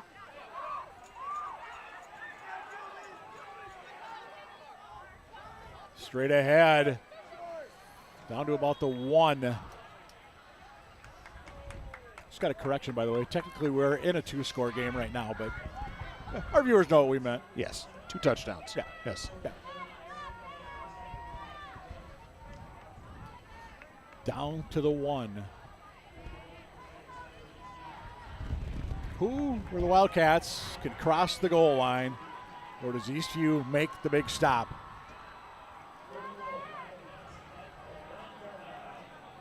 Again, Gilbertson deep. Keeps. West from the 1 is in. Touchdown Wildcats, 6 points. Eagan just followed your center, Peyton Gramboy. Yeah, Gramboy with a nice job pushing, getting a good surge there.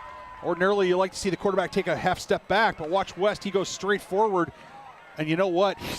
I'm going to say it this way. He's so small, okay, that he's able to just roll right up behind his center. And now the Wildcats are going to go for 2 again. I'll tell you what, they'll give that offensive line credit out there. And I think Griff Page was out there as well leading the way. Oh, take it back. They're doing the swinging gate. I thought they were lining up for 2. They always do the swinging gate. It's better. How does it end up? You can have enough guys out there? I don't think they do. Now they do. 7, there's our 10th player. And now they're just going to kick the extra point. Play clock down to 5, by the way. Are they going to get this off on time? And Hagelin, the PAT, So it remains a 2-score game with a 15-point Wildcat lead. 21-6 favor of the Eagan Wildcats. I saw something today. Eagan has beaten Eastview 3 straight times. It was 34-7 last year. For quite a while, it was Eastview dominating this series. Okay, that was, we've seen some special teams sparklers for the Wildcats. That was a special teams clunker. All right, and it's not because the place PAT was necessarily PAT kicker and holder work. They had to get that off under duress. Yep. And not having the right personnel on the field, that's a big deal. And now, you know, we've talked about, you know, we talked earlier in the game when the Elite Lightning went for 2 and didn't get it. Mike, you were saying, hey, you know, how's this going to play? How will this come back to bite the Lightning? That extra point not going through. Let's see if it comes back to bite the Wildcats. E.J. Hageland back deep. Maddie McGrath as well.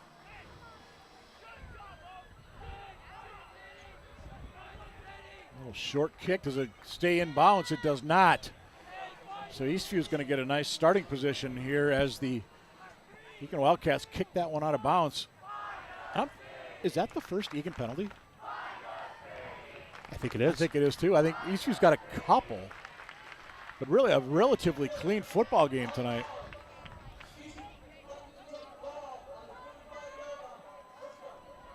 $9:47 to go in the third quarter. Cats went down, got 6 on a drive that took all of 5 plays. Of course, the 78-yard kickoff return will kind of start that nicely. That's a good start. Eastview from their own 35-yard line. Lightning just need to be smart here. Just keep playing their game. 3 receivers for the Lightning. Curry hands it off. Bartosh straight ahead out near the 40-yard line. Pick up about 5 there on first down for Bartosh. Drew is they list him at 5'9", 190, number 33 in white. I guess if I'm the Lightning, just keep doing what I'm doing. They showed in that second quarter they can move the football against this Wildcat defense with their running game. Just keep running the football, set it up, keep those pass plays in your pocket for when you need the big chunk yards. Curry is going to drop. He's going to go. He's got somebody on a go route. That's McGrath. McGrath has it. Ross with the coverage. There's a flag on the play. down where the ball was caught. Let's see what this is going to be all about. Yeah, I think this is going to be a penalty on the Wildcats. It'll be declined by the Lightning. 35-yard pass. The defensive back was grabbed on. Let's see if we can pick it up here. Bottom of your screen as this ball comes flying through. Watch the right side of your screen. Yeah, there was some contact there. And I got to tell you, if you're going to make contact, let's not let him catch the ball.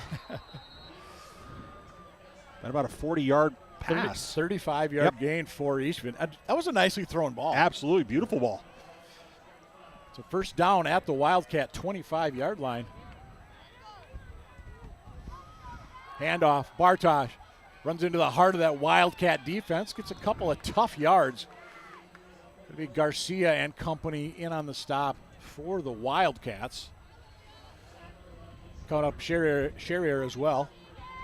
53. Yeah, I think what the Lightning have shown is they can get some yards through the air, Mike. It's kind of a situation where you know you've got that ability to do that, and maybe you just keep running this football, grind down this defense after you had a long drive in the second quarter. See if you can wear on them here again.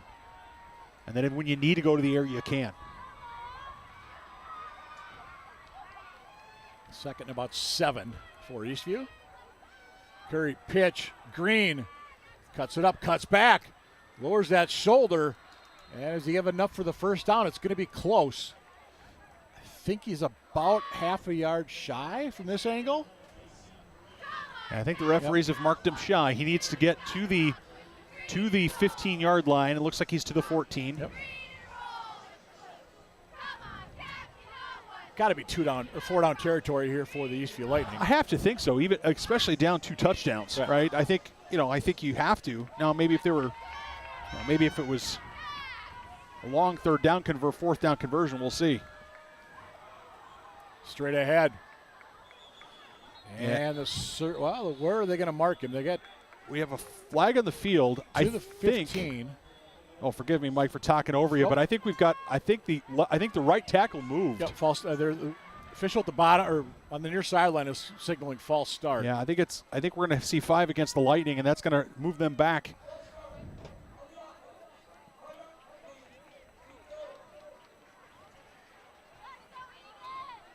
And I think that will allow Cherrier to stay in the game for Eagan. He lost his helmet on that. But because there was no play, normally you would have to go sit out a play. And all the officials are talking. I don't know if that's what they're talking about. Ball is back at the 21-yard line. Surprised that the referee or the official on this side that threw the flag, I'm surprised he didn't blow the play dead. And then maybe he tried and I didn't hear it, but I'm surprised that he didn't blow it dead because that would have made a little bit more sense to me. If that makes any sense to you, the folks at home.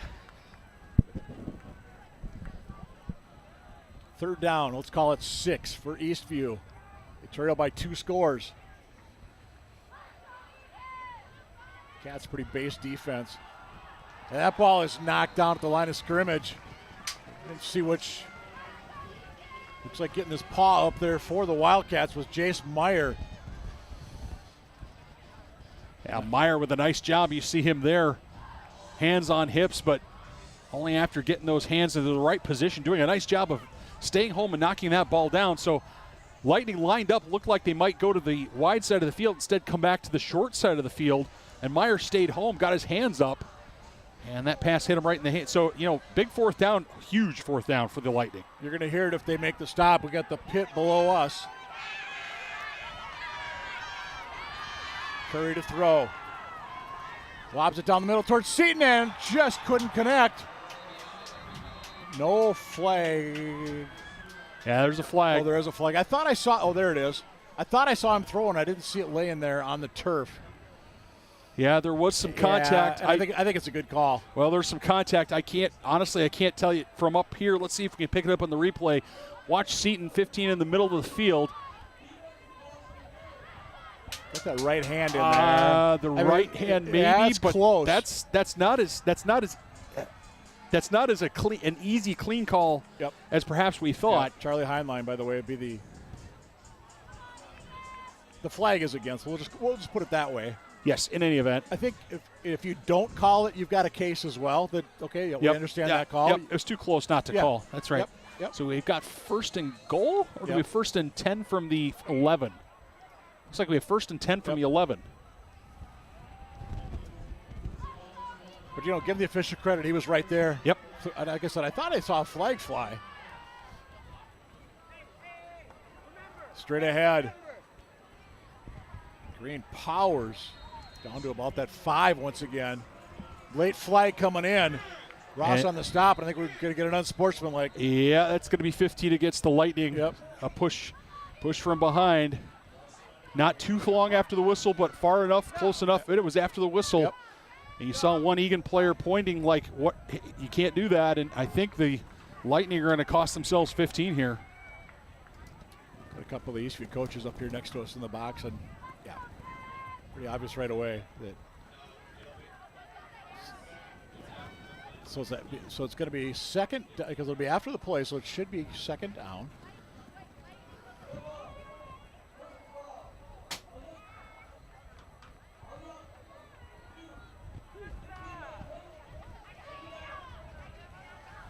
I think we caught all that somehow, didn't we? Personal foul against Eastview. A lineman that ends in a 2. We're not going to, probably won't name that young man. Sure, Coach Buckley and the Eastview coaches are well aware of who the guilty party is. Now, I'm a little, it makes sense. So it's going to be about second down and about 20 because it was about a 5-yard gain. So that's going to move them back 15 from where the 5 yards was. So, second down and about 20-ish. Sounds about right. Yep. Referees are talking about something. Not sure exactly what that is going on there. But they can get a first down without the touchdown. They can at the 1 yard line. It'd be very hard, but it is possible. It's possible.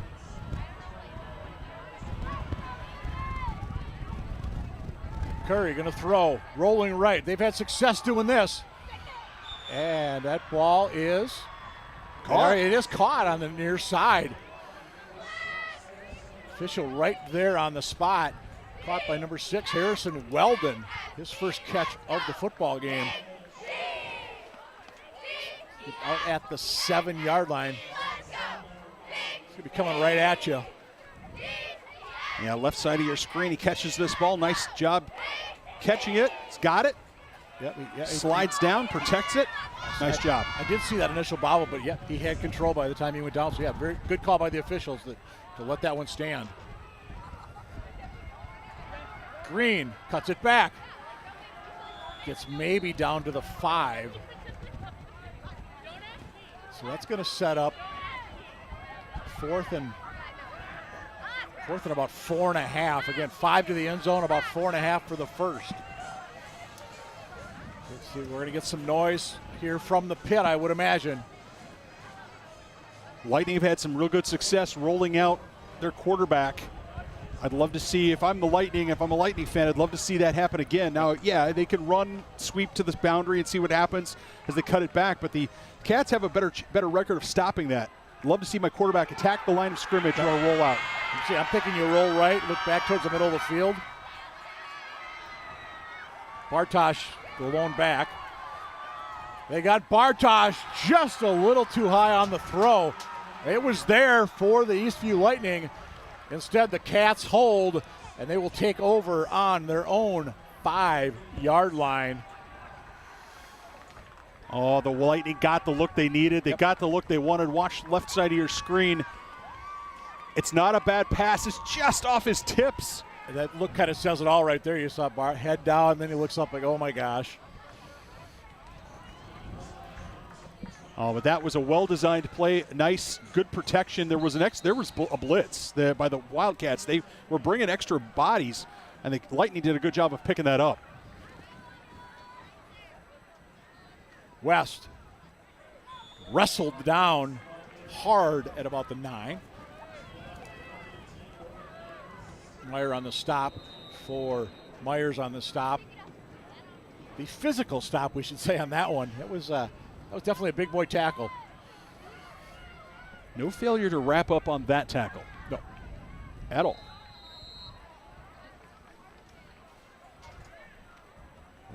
Cats really just need to get a couple of first downs here. Might get out of the shadow of their own goalposts. And why don't you start milking the clock right now?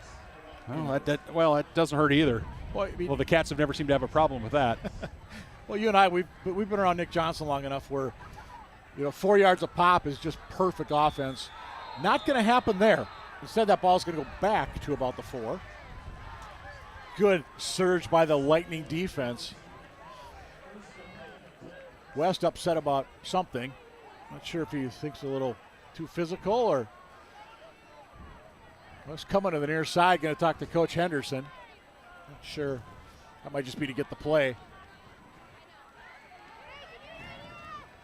So they're going to say, they're going to say officially no gain, but that pile moved back in a hurry. Cats really need to just get a first down here. Yep. Huge third down for these Wildcats. Got a receiver wide right. Halverson goes in motion. Yep, this one's coming back. There's a hanky on the field. And I would imagine if you're the Eastview Lightning, you're just going to decline this one, force them to punt. No, because the Wildcats got a first down there. I think. Didn't they get a first down? No, I thought they clearly got a first down. But there's a flag. It's going to be against the home team. Yeah, absolutely. I thought Gilbertson made it to the boundary and got a first down. Let's see what the men in the stripes have to say. Yeah, he had a first down, so they got to walk him back and accept this penalty.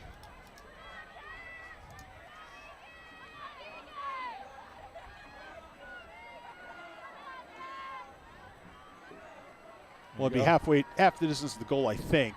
For 10 yards from the previous spot, which, in essence will be half the distance. So it stays third down, and now it's got to get out near the 15-yard line for the first. So let's call it third and about, what do we got here, about 11? It's going to be a third about 9 maybe. Yeah, I guess they are on the 6. West keeps. West cuts up. Punt time. I think West for a split second thought about pitching that. Good call that he didn't. Logan Myers among those in for the Eastview Lightning. And Eastview gets exactly what they need right there on that defensive stop. Absolutely. Good job by the Eastview Lightning slowing down and stopping the Wildcats. Cats had the first down. They had a first down, but I'd have to go back and look at the film, but I bet if you look at the film, that block in the back probably didn't have to be made. It probably did. All you had to do was get that guy's in front of him. He probably didn't need to do that. Lightning with a huge opportunity. Jamison punting from the middle of the end zone. High snap, gets it down and gets it off. And Eastview's going to let that one go away. Nice kick, favorable bounce. And it's going to go out of bounds at about the 45-yard line. Probably about the best situation Eagan could hope for right there. Yeah, absolutely. Absolutely. Doing a nice job. Little extra stuff behind the play. Yep. I'm not exactly sure what that's about. I assume we're going to have offsetting unsportsmanlike here. I don't know. NJ is not happy, and justifiably so, I might add. Yeah, maybe it is going to be offsetting, but because it was after the play. Yeah, well, the players were already separated going the opposite direction, so I'm wondering why the two flags had to come out. That's a weird one.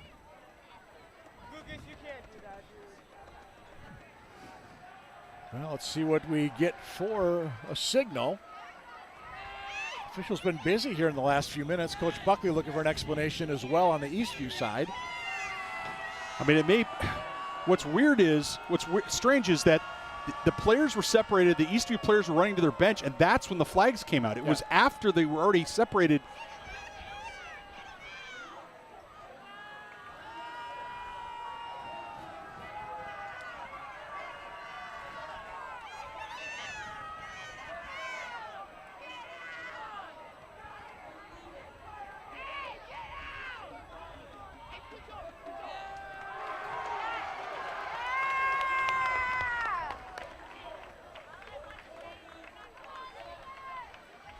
Okay, so we're going to punt again. Yep, offsetting unsportsmanlike. Well, we had an illegal formation on the Wildcats as well.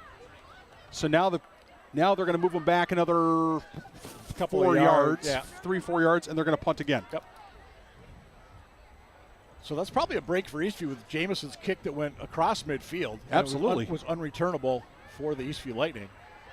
Absolutely. No, absolutely. The Lightning with a big opportunity here. And they are going to, okay. Sanders is going to be the return guy. I was going to say the deep guy, but he's standing on the Eagan 34.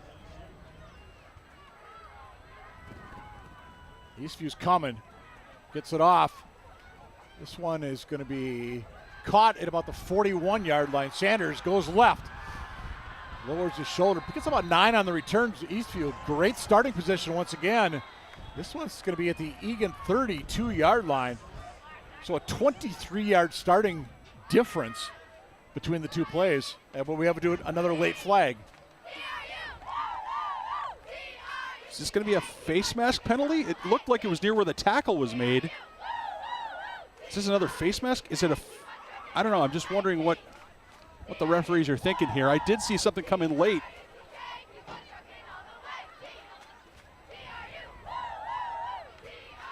Officials are having a lot of conferences. Referees asking whether or not did somebody lower their head? I mean, Sanders lowered his shoulder to barrel into the Eagan guy. Yeah, I didn't see anything that. No, that was clean, I think. Yeah, I didn't see anything that I thought looked like a penalty over there. That's why I thought maybe it was a. Let's take a look at the end of the play here.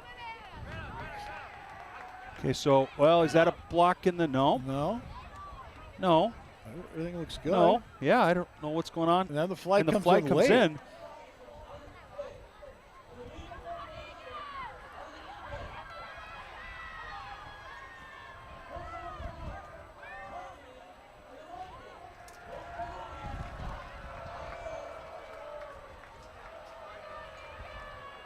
So targeting on the returner. Yeah. Leading with his head going into another. There was heavy head helmet-to-helmet contact.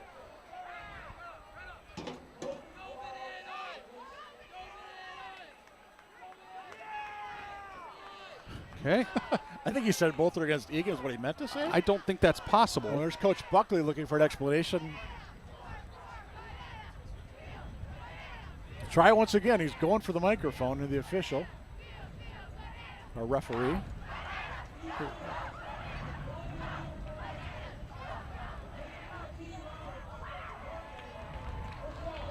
Okay, so they're going to get 15 yards from the spot of the foul? From the end of the play, which will have one and the same pretty much. So judging by that, Eastview should be starting at about the Eagan 20-yard line. Yeah. They're just inside the 20 because they got down about the 32, and then you'd add on. Yeah, add the personal foul for targeting. So the 17-yard line? 17-yard line. Holy smoly, holy old smokes. It's just, I mean, you should see my stat sheet right now. I'm trying to figure out where this ball's going and where it's starting. I think Eagan's got to be concerned you had back-to-back illegal formations on your punt team. Yeah, whatever's going on with that from a special team standpoint, the Wildcats have got to straighten that silliness out right away. Yep.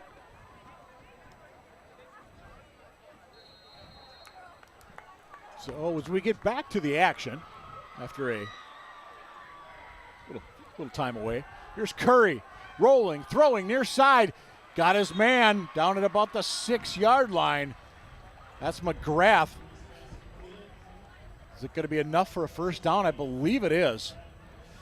Boy, I like watching Curry roll out. He's just such a nice connection with his receivers. They're going to spot that ball at the 8, actually. So it'll be a 9-yard pickup. Yeah, Curry with a nice job rolling out to his right. Absolutely zero pass rusher pressure. The Wildcat outside defender is caught in a no man's land. Does he pressure Curry? Does he drop back into coverage? Got to do it more decisively. Weldon lined up wide right. Eastview going to run the football. Bartosh down to about the 6. Should be enough for a first down. And indeed it is. So 2 yards, first down. Quick update, by the way. After 3, Lakeville South 14, Lakeville North 12. Again, those are the next 2 Wildcat opponents. At North next week, at South the week after. Officials need to keep control of this football game. And it's starting to get a little chippy down there. You can see it from the players. Can Eastview cash in this time? Curry, cross, McGrath, touchdown Eastview. Nicely executed, nicely drawn up. So Cats. I would say within 9, you don't have to go for 2 right now. No, you don't have to. You don't have to. So don't go for 2 if you don't have to right now. Right? Just kick the extra point, get your 13, put yourself in a good position. Because if you for some reason you don't get it, then you have to go for 2 later. So it's just you want to do it, stay off this time. But what I like about that play was the way that he looked to the outside, but then he came back to the middle. He did a nice job on that, finding his receiver. Kick is up. Kick has plenty of leg and has plenty of accuracy. 1:59 to go, third quarter. The Eastview Lightning make this a 1-score game. 21-13 our score here in Wildcat country. Yeah, I agree with Coach Buckley there in terms of just saying, hey, let's get our 1 now, and let's not stress about trying to go for 2 or not for 2. Just get your 1 now because you're going to go for 2 later anyway if you're going to try to tie this game up. If you can keep Eagan off the field. Now, for the Wildcats, flip side of that is you had an opportunity to get out of your own end, and you didn't do it, so you got to do it now. You've got to have another good return. I imagine the Lightning will squib this kick big time rather than risk a big return. And if that happens, the Cats just need to fall on it, give their offense four fresh downs, medium field position, and let them go. Quick update, by the way. Prior Lake 17-14 over Rosemount early fourth quarter. I'm sure the fans of these two schools would be disappointed if the Irish were to come up short I'm tonight. sure they'd all be heartbroken. Yeah. Here we have $1:59 to go, third quarter. And Wildcats, somebody there you go. Falling on that football at the 25-yard line, just as you said. Little squib kick. Smart. It's smart. It's instead of giving the Wildcats a chance with their speed to really crash it up the field, just give it to them on the 25, 30-yard line and let's play defense. There's a lot of respect, though, for Halverson that they are not going to kick to him. Eagan from their own 25. The Cats went 3 and out last time. Eagan has just run they had that 5-play scoring drive right away to start this half. There goes West. And he gets out across the 35, maybe the 38. First down Cats, however. I think number 12 just went for 12. Yeah, Cats will take that. Yeah, absolutely. Nice job there. I for just a moment, I had this idea or this thought that West might break that one, and maybe everybody in the stadium on both sides of thought the same thing. But the good job by the Lightning closing it down and getting a good wrap. Fresh set of downs for the Eagan Wildcats. West, he'll keep it. West will keep it. Oh, and he gets leveled by Green on the far side, but that's going to be a first down, and we've got a late flag. Who said what to who? Now the only question could it have been a late hit out of bounds only because it was right there on the boundary? Eastview coaching staff not looking real happy. No, let's take a look at the replay here. Watch on the outside. Our angle's not great. Yeah. There was some. Looks like there's some. Yeah. Oh, there's an extra shot. There's some jawing afterwards. Yeah, and an extra hand that shouldn't have been used. So yeah, that's going to be an extra 15, I think. Yep, Cats are going to get that. So it's a 12-yard run out to the 49, and in our estimation, it's getting another 15 for Eagan. I think that's what's going to happen. And again, like I said, I think I said this maybe 90 seconds ago. Refs need to control this football game. It's a rivalry game between two teams both desperately looking for a win, but a lot of these kids went to middle school together. They know each other.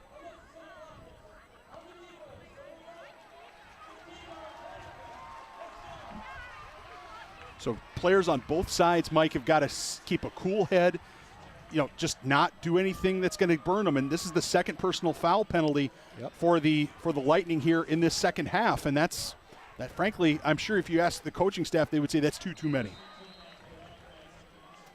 Now, at least this one wasn't really well after the whistle, although it kind of was. I mean, this was a little more understandable. Go right back to Halverson. Picks up 4 or 5 around that right side. Boy, they like running that play with Halverson. Again, 6'1" junior. Got him about 5 that time.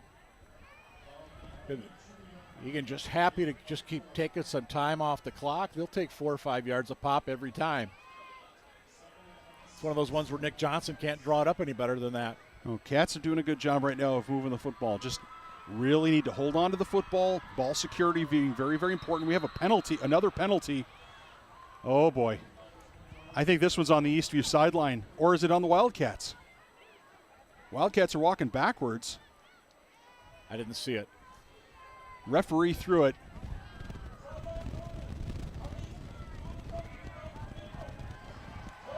Yeah, it's not a penalty. It's not a penalty. It's just a sideline warning. Nope. It's just a sideline warning. Okay. At first I was concerned that it might be a penalty. In fact, it is a sideline warning, but the only way you can do that is to throw a flag that way. Correct. So it looks worse than it really is initially. What could be the final play of the quarter. Bounce into the outside. Nice run that time. Logan Gilbertson inside the 20, inside the 15, powering his way forward. 19 yards on that carry. Sticks are going to move. Actually, they're going to say 18 yards. It went to the 14. And surely that will take us into the fourth quarter. Yep.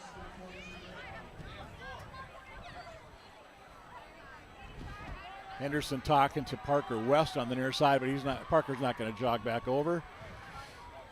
2 student managers for the Wildcats.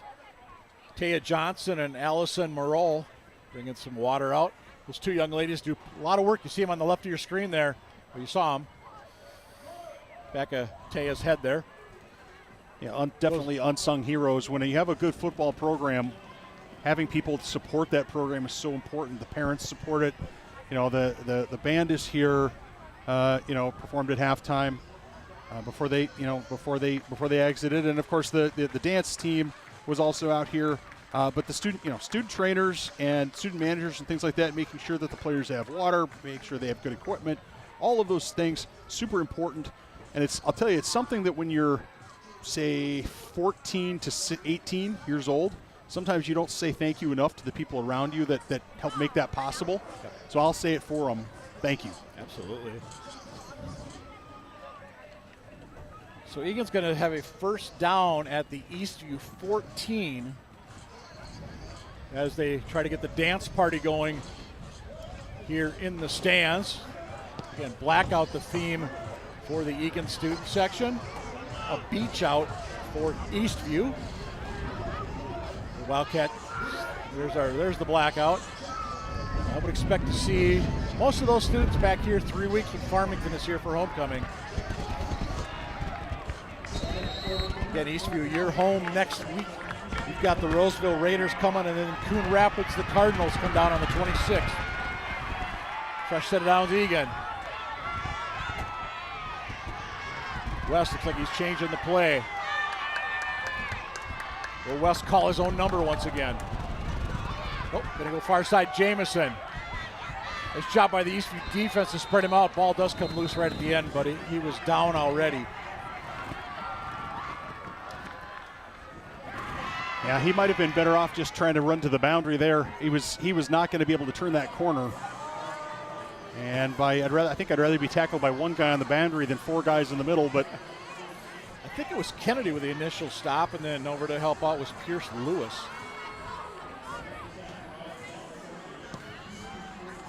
So that's a pickup of, well, nothing. Second down, Wildcats.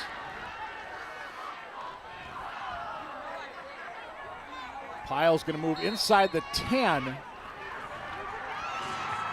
the surge.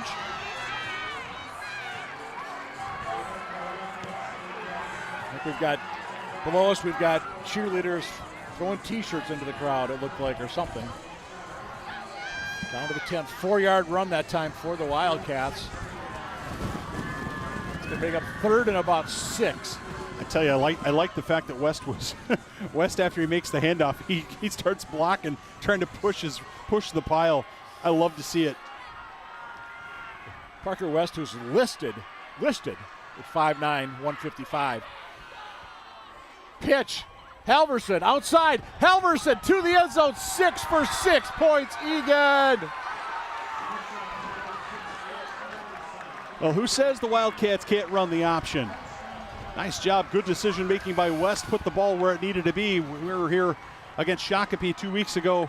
There were some pitches, not too many, but there were some pitches that were just a little bit on the scary side.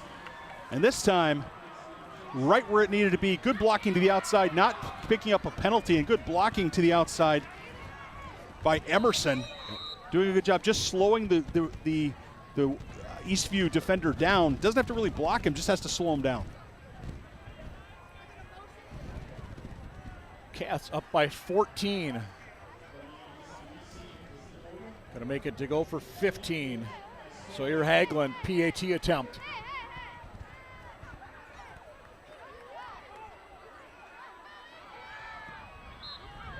And that kick splits the uprights. 10:26 to go. 28-13, Eagan Wildcats. Well, Eagan has taken advantage of a lot of opportunities tonight. Well, sometimes opportunities show up, and sometimes they're the result of hard work or good execution.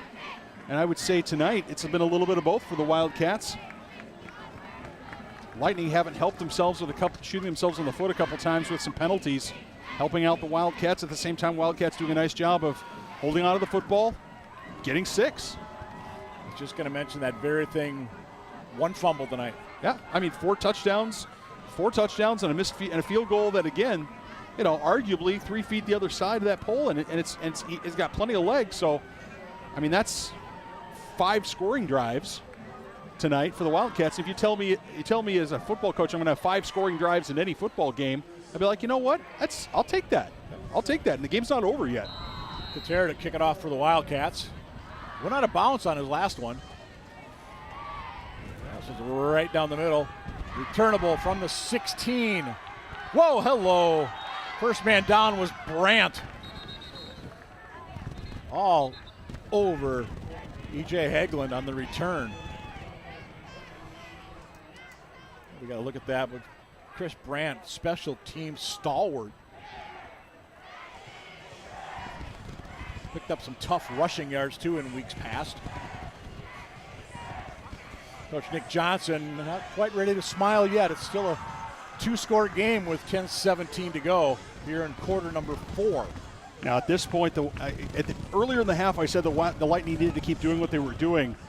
I have to tell you, Mike, at this point I think the Lightning need to put the pedal down a little bit. I think they need a quick score here to give themselves a chance. I think they need to do something that's going to create either a quick score or either something on a trick play or a nice passing combination. Because I don't think the Wildcats, the way they've played tonight, minus the fumble drive, they've finished every other drive. Well, I should say they've had a couple punts there, but they've done a good job of moving the football. You might not get the ball back if you don't score here quickly. Eastview from their own 26-yard line. I would expect to see Curry putting this ball in the air quite a bit. As I say that, they run it to Bartosh on first down, gets about 5, maybe 4, out across the 30-yard line. Wrapped up that time by number 94 for the Wildcats. I believe that's Harrison Brandt, 84, not 94. 5-yard run. And they got the Village people cranked up on the PA system here with YMCA. Cats need to get some pressure in the backfield when there is passing. They're going to pitch it near side. Bartosh once again. Head of steam. He's going to set up 3rd and about 3 for Eastview. Nice job by Eagan to kind of spread him out. Garcia and others in on that stop for the Cats. Yeah, I saw Joe Matasuski coming down the line, big number 99, and he climbed on the back of the running back, and I don't think that was a particularly comfortable place to end up. Probably not. I mean, they list Joe. I mean, Joe's only 248 in the program. He looks bigger. From up here, he looks a little bigger. They're going to run it. Is Eastview. Green bounces that one to the outside. The Sticks are going to move. And he's popped on that far side. I think a flag came in late. This might be another 15 for Eastview. Is it 15 for Eastview? Could it be a hold down the field? Or a block in the back down the field? Let's take a look. I couldn't see. I see the flag. I could not tell you. See if there's a late hit out of bounds here. Watch. He's out of bounds. No. Boy, I don't know. I don't know. He was right on the line, right on the boundary. I mean, if they call it, it's close. Either way, it's close. Coach Buckley looking for an explanation. Our officials look like they want to walk backwards, though, and they are. They are. Okay. So do we have a block in the clip or a block in the back? I don't know. I guess we'll find out. Looking at the man in the white hat. There he comes. Okay.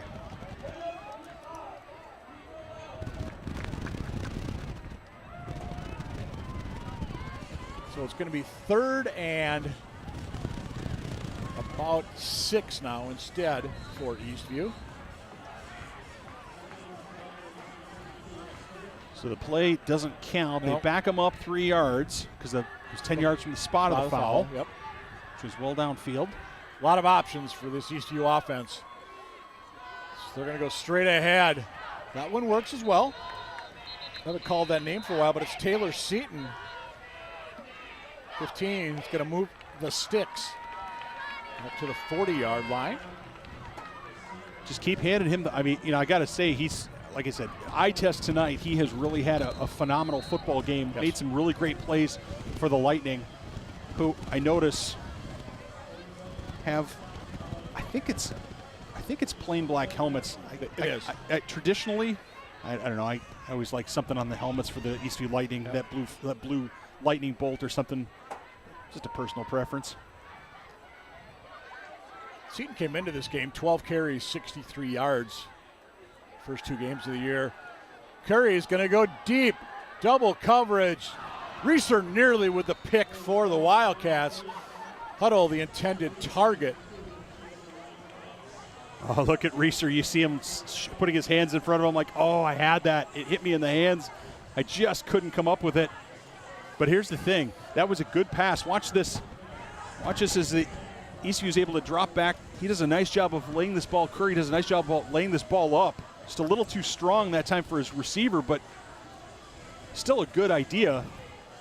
But no pass rush at all for the Wildcats. Wildcats, I understand the play action is working for the Lightning, but somebody's got to put pressure on Curry. McGrath goes in motion for Eastview.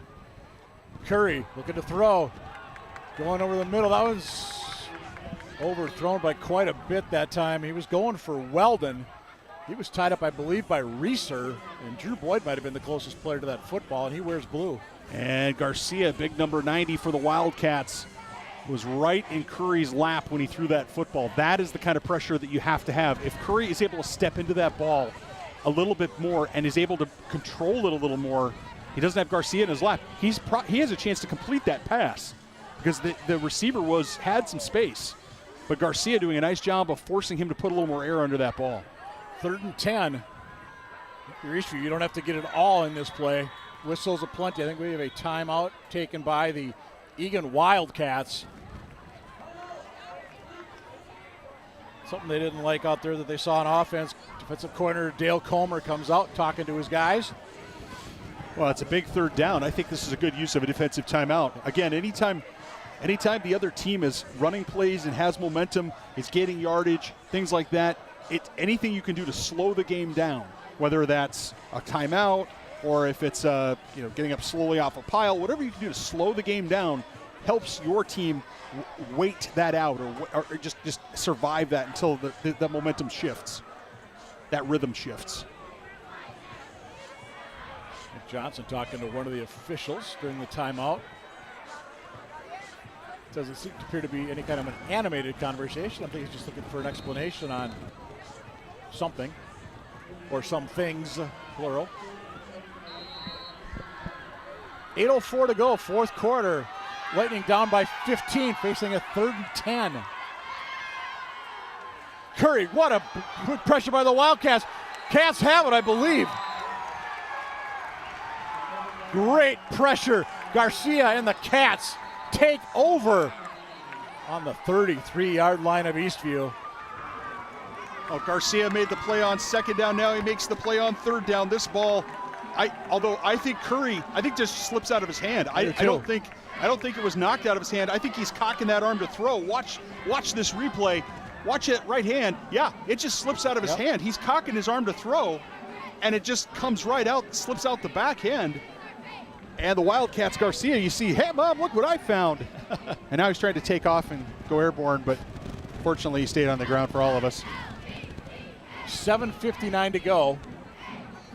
If you're an Eastview Lightning fan, you have to see your boys make a stand right here.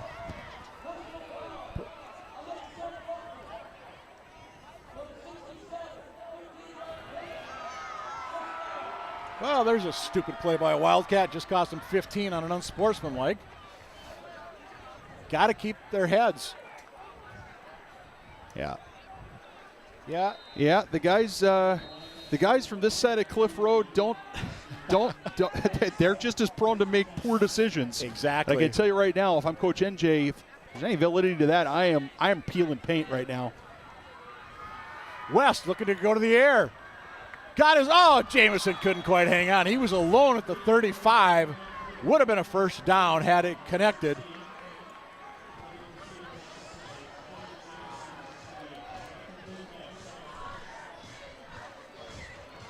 Madiman, I'm being told, was the quarterback on that play. Yeah, they snuck Madiman in for that play. And he hits this receiver right in the hands. Oh, my goodness gracious. It was a little bit of a high toss. But he had two hands on it. Wow. Okay. So the Wildcats did attempt to pass, Mike Cook. Well, it's their second one. They had that throwback earlier. That's right. That's right. I think it was that was in the first half, I believe, late in the first half. Jamison on that one. And I think we we have whistles. That's most likely a false start. False start, or do we have a timeout? No, timeout taken by the Wildcats again. Okay, interesting. Try to see, they got enough guys out there. Looks like it. There's my quick count. But again, Eastview has to make this stop. Yeah, they got to get off the field. 7:53 to go. And they got to get off the field soon. They probably can't, if they give up another first down, Cats, even if they go 3 and out on the next set of downs, probably burn up another 2.5, 3 minutes of clock, and then Eastview is looking at really just chucking the ball in the air. Yeah, let's give a shout out to the pit. They're still here. It's still packed down there in that student section. And they are definitely, shall we say, energized? Well, if you can't get up for Eagan Eastview, exactly. What are you doing, right? I mean, go home. The beach out on the other side is still beachy. The blackout is still black. It's just, if you can't get excited about this and stay through the fourth quarter in a close football game between these two teams, I seriously question your school spirit. Yep. First and 10. I'll get the ball. Well, minimal pickup that time by Gilbertson. Let's give him 3. Too early, I think, for Eastview to be thinking about using timeouts. Yeah, I think if they get, I will say, if they get a stop here. It is 3rd and 7. Yeah, get a stop here. Right, and then get a stop here. If they could keep Eagan out of 4th and short, if it's not 4th and 1 or something like that, I would absolutely call a timeout. You might as well. You have nothing to lose. Yep, can't take them back with you. There's a good look at the pit.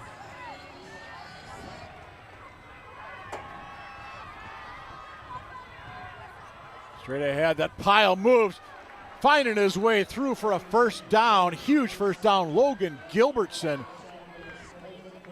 That's going to be a pickup. Let's call that one 10 yards. But more importantly, on the far side of the field, those orange sticks are moving. And the Lightning really behind the sticks, as you say now. I mean, they really desperately need a turnover here for the Wildcats. And ordinarily, I would say that's really not, there's always a chance, but come on. But the Wildcats, having put the ball on the turf and lost 9 fumbles in the first 2 3/4 games, it's possible.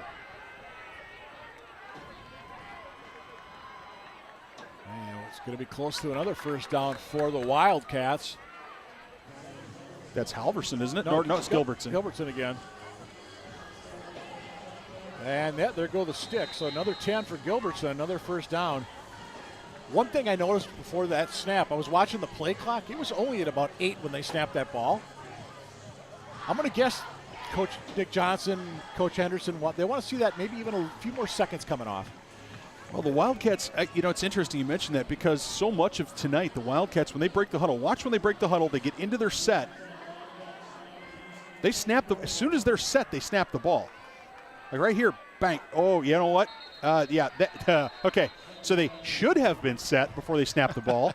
They were not set before they snapped the ball, and they're going to go back 5 yards because of it. False start. So most of the night, the Wildcats, as soon as they break the huddle, they get up to the line. As soon as they're set, West's count, his snap count's been very fast. And so I wonder if that's just the rhythm that they've decided, hey, this is how we're going to do our rhythm. I'm going to give a credit to that line tonight. I mean, you got Max Kelly out there, Joey Will, Marshall Beerley, Peyton Graham boys for the Wildcats. Absolutely. Missing somebody. I apologize. Griff Page.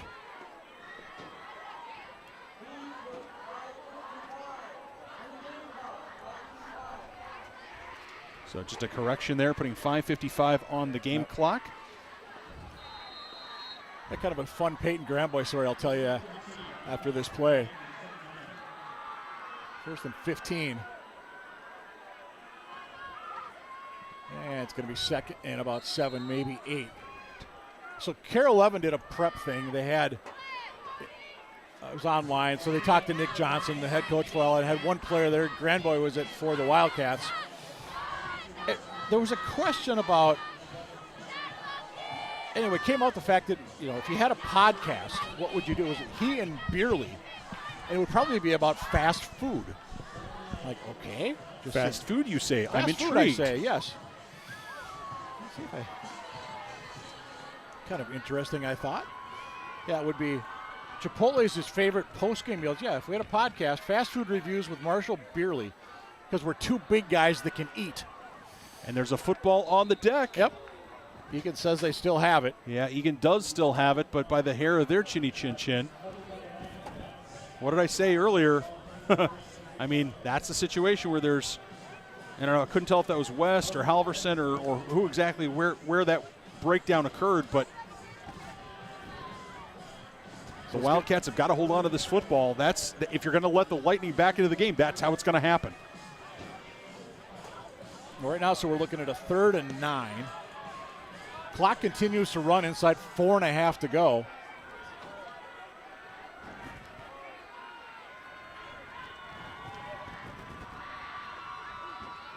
Jamison, he slips. It's maybe 2. So it's going to be 4th down for the Wildcats. And does Eastview take a timeout here? Did not appear to be, because the clock continues to roll. So Eagan on this 4th down play should snap it with just over 3.5 minutes to go. Mandeman back in for the Wildcats, number 16. So the passing is, I think it's fair to say that does give you a little more passing threat from the quarterback position, maybe.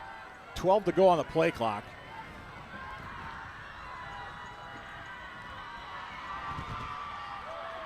Mandeman rolling. Good pressure by Eastview. Just throws up a prayer, and that's too far out of bounds. So Eastview to take over. Down by 2 scores, exactly 3.5 to go. All 3 timeouts still for the Eastview Lightning. They're looking to avoid falling to 0-3 on this season. They lost to Farmington back in week 1. It was a 35-28 game. Farmington, I saw, was ranked 9th in the latest state poll. Rosemount, number 15, beat them 41 donut a week ago. Of course, Eagan was also on the wrong end of a 41 donut week 1 against Shakopee. And then lost last week at Prior Lake 35-19. There was a game Prior Lake led, I believe it was 28-0 early 3rd quarter. Curry to throw. Maybe. Scrambles. Keeps it. Cuts it up. Steps out of bounds. Picks up 7, maybe 8. And we have a late flag? Late flag well down the field. One of the Wildcats and one of the Lightning got tangled up. And I think the Wildcats are going to give the Lightning 15 yards here. Don't think it's going to be offsetting. At first, it looked like two players getting tangled up, but I think the officials saw something that said, no, it's not just two guys getting tangled up. It looks like somebody committing a personal foul penalty.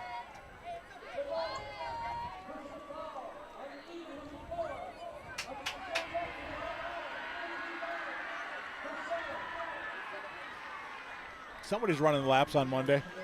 Yeah, somebody will be doing extra push-ups or hills or whatever, but again, you just have to. I don't think there was a lot of intent in it necessarily, but it's look, you got to be disciplined here. You have to be disciplined if you're in blue. The only way the Lightning can climb into this game is by giving them free yards. Curry, looking good pressure this time by the Wildcats. Garcia again, but they did get the ball off. And it's going to be about a 4-yard pass, ultimately, is how it's going to end up, with Brennan Huddle on the receiving end. That was an incredible play by Curry. It was. I got to tell you, I thought for sure Garcia had the sack. Garcia's thinking, what do I got to do? I did everything right. Watch this replay. Watch Garcia. He defeats the right tackle, gets his hands around him. Oh, yeah, he didn't step into that at all. He threw it almost from behind over his shoulder. Yep. That was brilliant by Curry. But it works. It worked, absolutely. It's a 4-yard completion on the stat sheet. Curry airing it out. Far side, got a man over there. That's Askew on defense, but that's not going to work because McGrath with another reception for Eastview. And that spot's going to be at the 40-yard line, I believe. Pickup of, let's call that 11.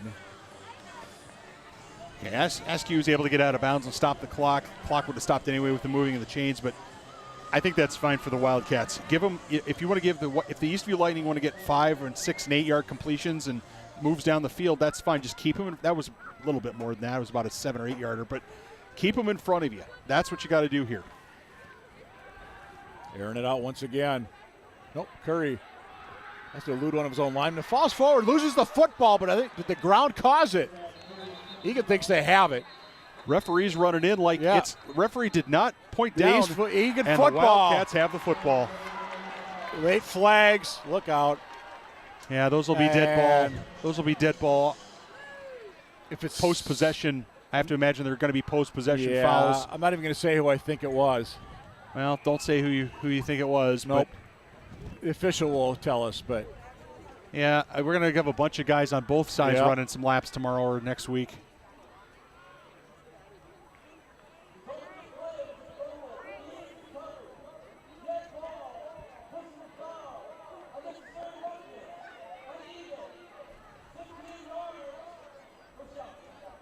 So just the Wildcats this time. Did not give the number, but is that what's that? Is that 4 personal fouls this half for Eagan? 3 that I can think of. Yeah, and then I think Eastview had, just kind of looking back through my notes here, they had a personal foul early in the third quarter.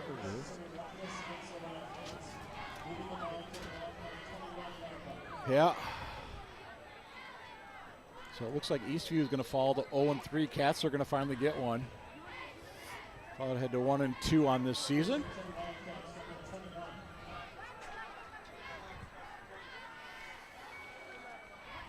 Cats just going to run that one straight ahead. So we're down to just over 2 minutes to go.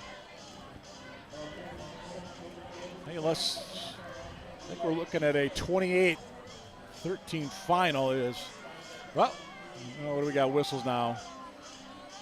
Do we have a timeout? Timeout by, I think Eastview called their first timeout. I guess. There's a 2-yard run for Eagan. Yeah, just looking ahead, the Eagan Wildcats, next week they are at Lakeville North. Lakeville North could be 0-3 going into that one. As Farmington beat them, I think 7-3 last week, and last I saw they were down by 2 to Lakeville South. We got to see a final on that one. But then they're at Lakeville South on the 26th, back here against the Farmington Tigers for homecoming. Rosemont will be here on October 10th. That's a tackle cancer game for the Eagan Wildcats.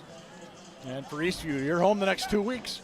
Roseville and Coon Rapids, 7 o'clock and 6 o'clock start respectively. Eastview still has number 8 Eden Prairie coming up. That's at home on October 10th. Pitch. Elverson hangs on to it, cuts it back up, wisely cuts back up, stays in bounds. And that's going to be a first down, Eagan Wildcats. I want to mention that the Wildcat boys and girls soccer teams also in action next week. Their next game here on ETV will be Tuesday, September 16th. They will take on Shakopee, the boys at 5 o'clock p.m., the girls at 7 p.m. Both teams playing well. Girls having a little challenge scoring goals, but playing some really good defense. Boys scoring some goals, but bouncing back after a loss to the Rosemount Irish earlier this week. So beating Lakeville South this week, both teams beating Lakeville South. But both teams with only one loss on the season, and both teams with an eye towards moving towards the direction of a section final or making another run at the state title again for the boys. And I thought I saw Eastview's boys are ranked 3rd in the state for soccer, and Eagan is 4. Does that sound right? Yeah, that sounds right to me. I mean, depending on what poll you look at, but the reality is that Eastview, Eagan boys soccer game, and on the girls' side too, those will be big games, and those are at the very end of the soccer season. And I don't have the dates right in front of me, but it is literally the last game, so it's going to be like the first week of October when that occurs. Rosemont scored with a minute and a half to go. They're up 21-17 over Prior Lake. Look at that pile move. That'll move the sticks once again. Eastview just one timeout, and that should do it. And who else is that going to be on the bottom of that pile but Gilbertson? Eastview took a timeout. I'm not sure why. It's their last one. I think it's just going to kneel down a few times, I would assume. Well, with a minute 47 left and a fresh set of downs, yeah, they should be able to just kneel down. Right. And no timeouts now for Eastview. Right. I think if you're the coaching staff for the Eastview Lightning, you want to see your guys continue to compete and right to the end. But at the same time, given that we've had a handful of personal foul penalties here in this game, I might just want to get off the field as quickly as I can, just on both sides, because you don't want anybody between the ages of 14 to 18 making bad decisions. Rivalry game and all that stuff. But, let's face it, these guys have played each other growing up. Absolutely, they played each other growing up. They've been battling each other since they were in 3rd or 4th grade for tackle football. Again, some of them went to middle school together, at Blackhawk Middle School or someplace like that. So, I mean, there's, they know each other.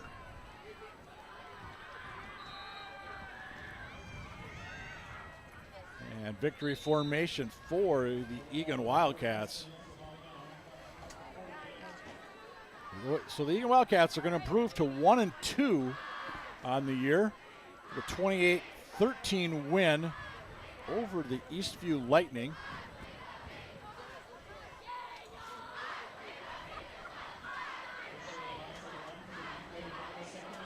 A couple more kneel downs, shake some hands.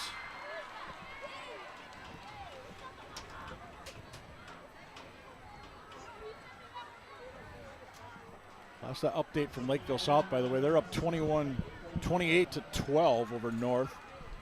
That was almost a half hour ago. One more kneel down for the Wildcats.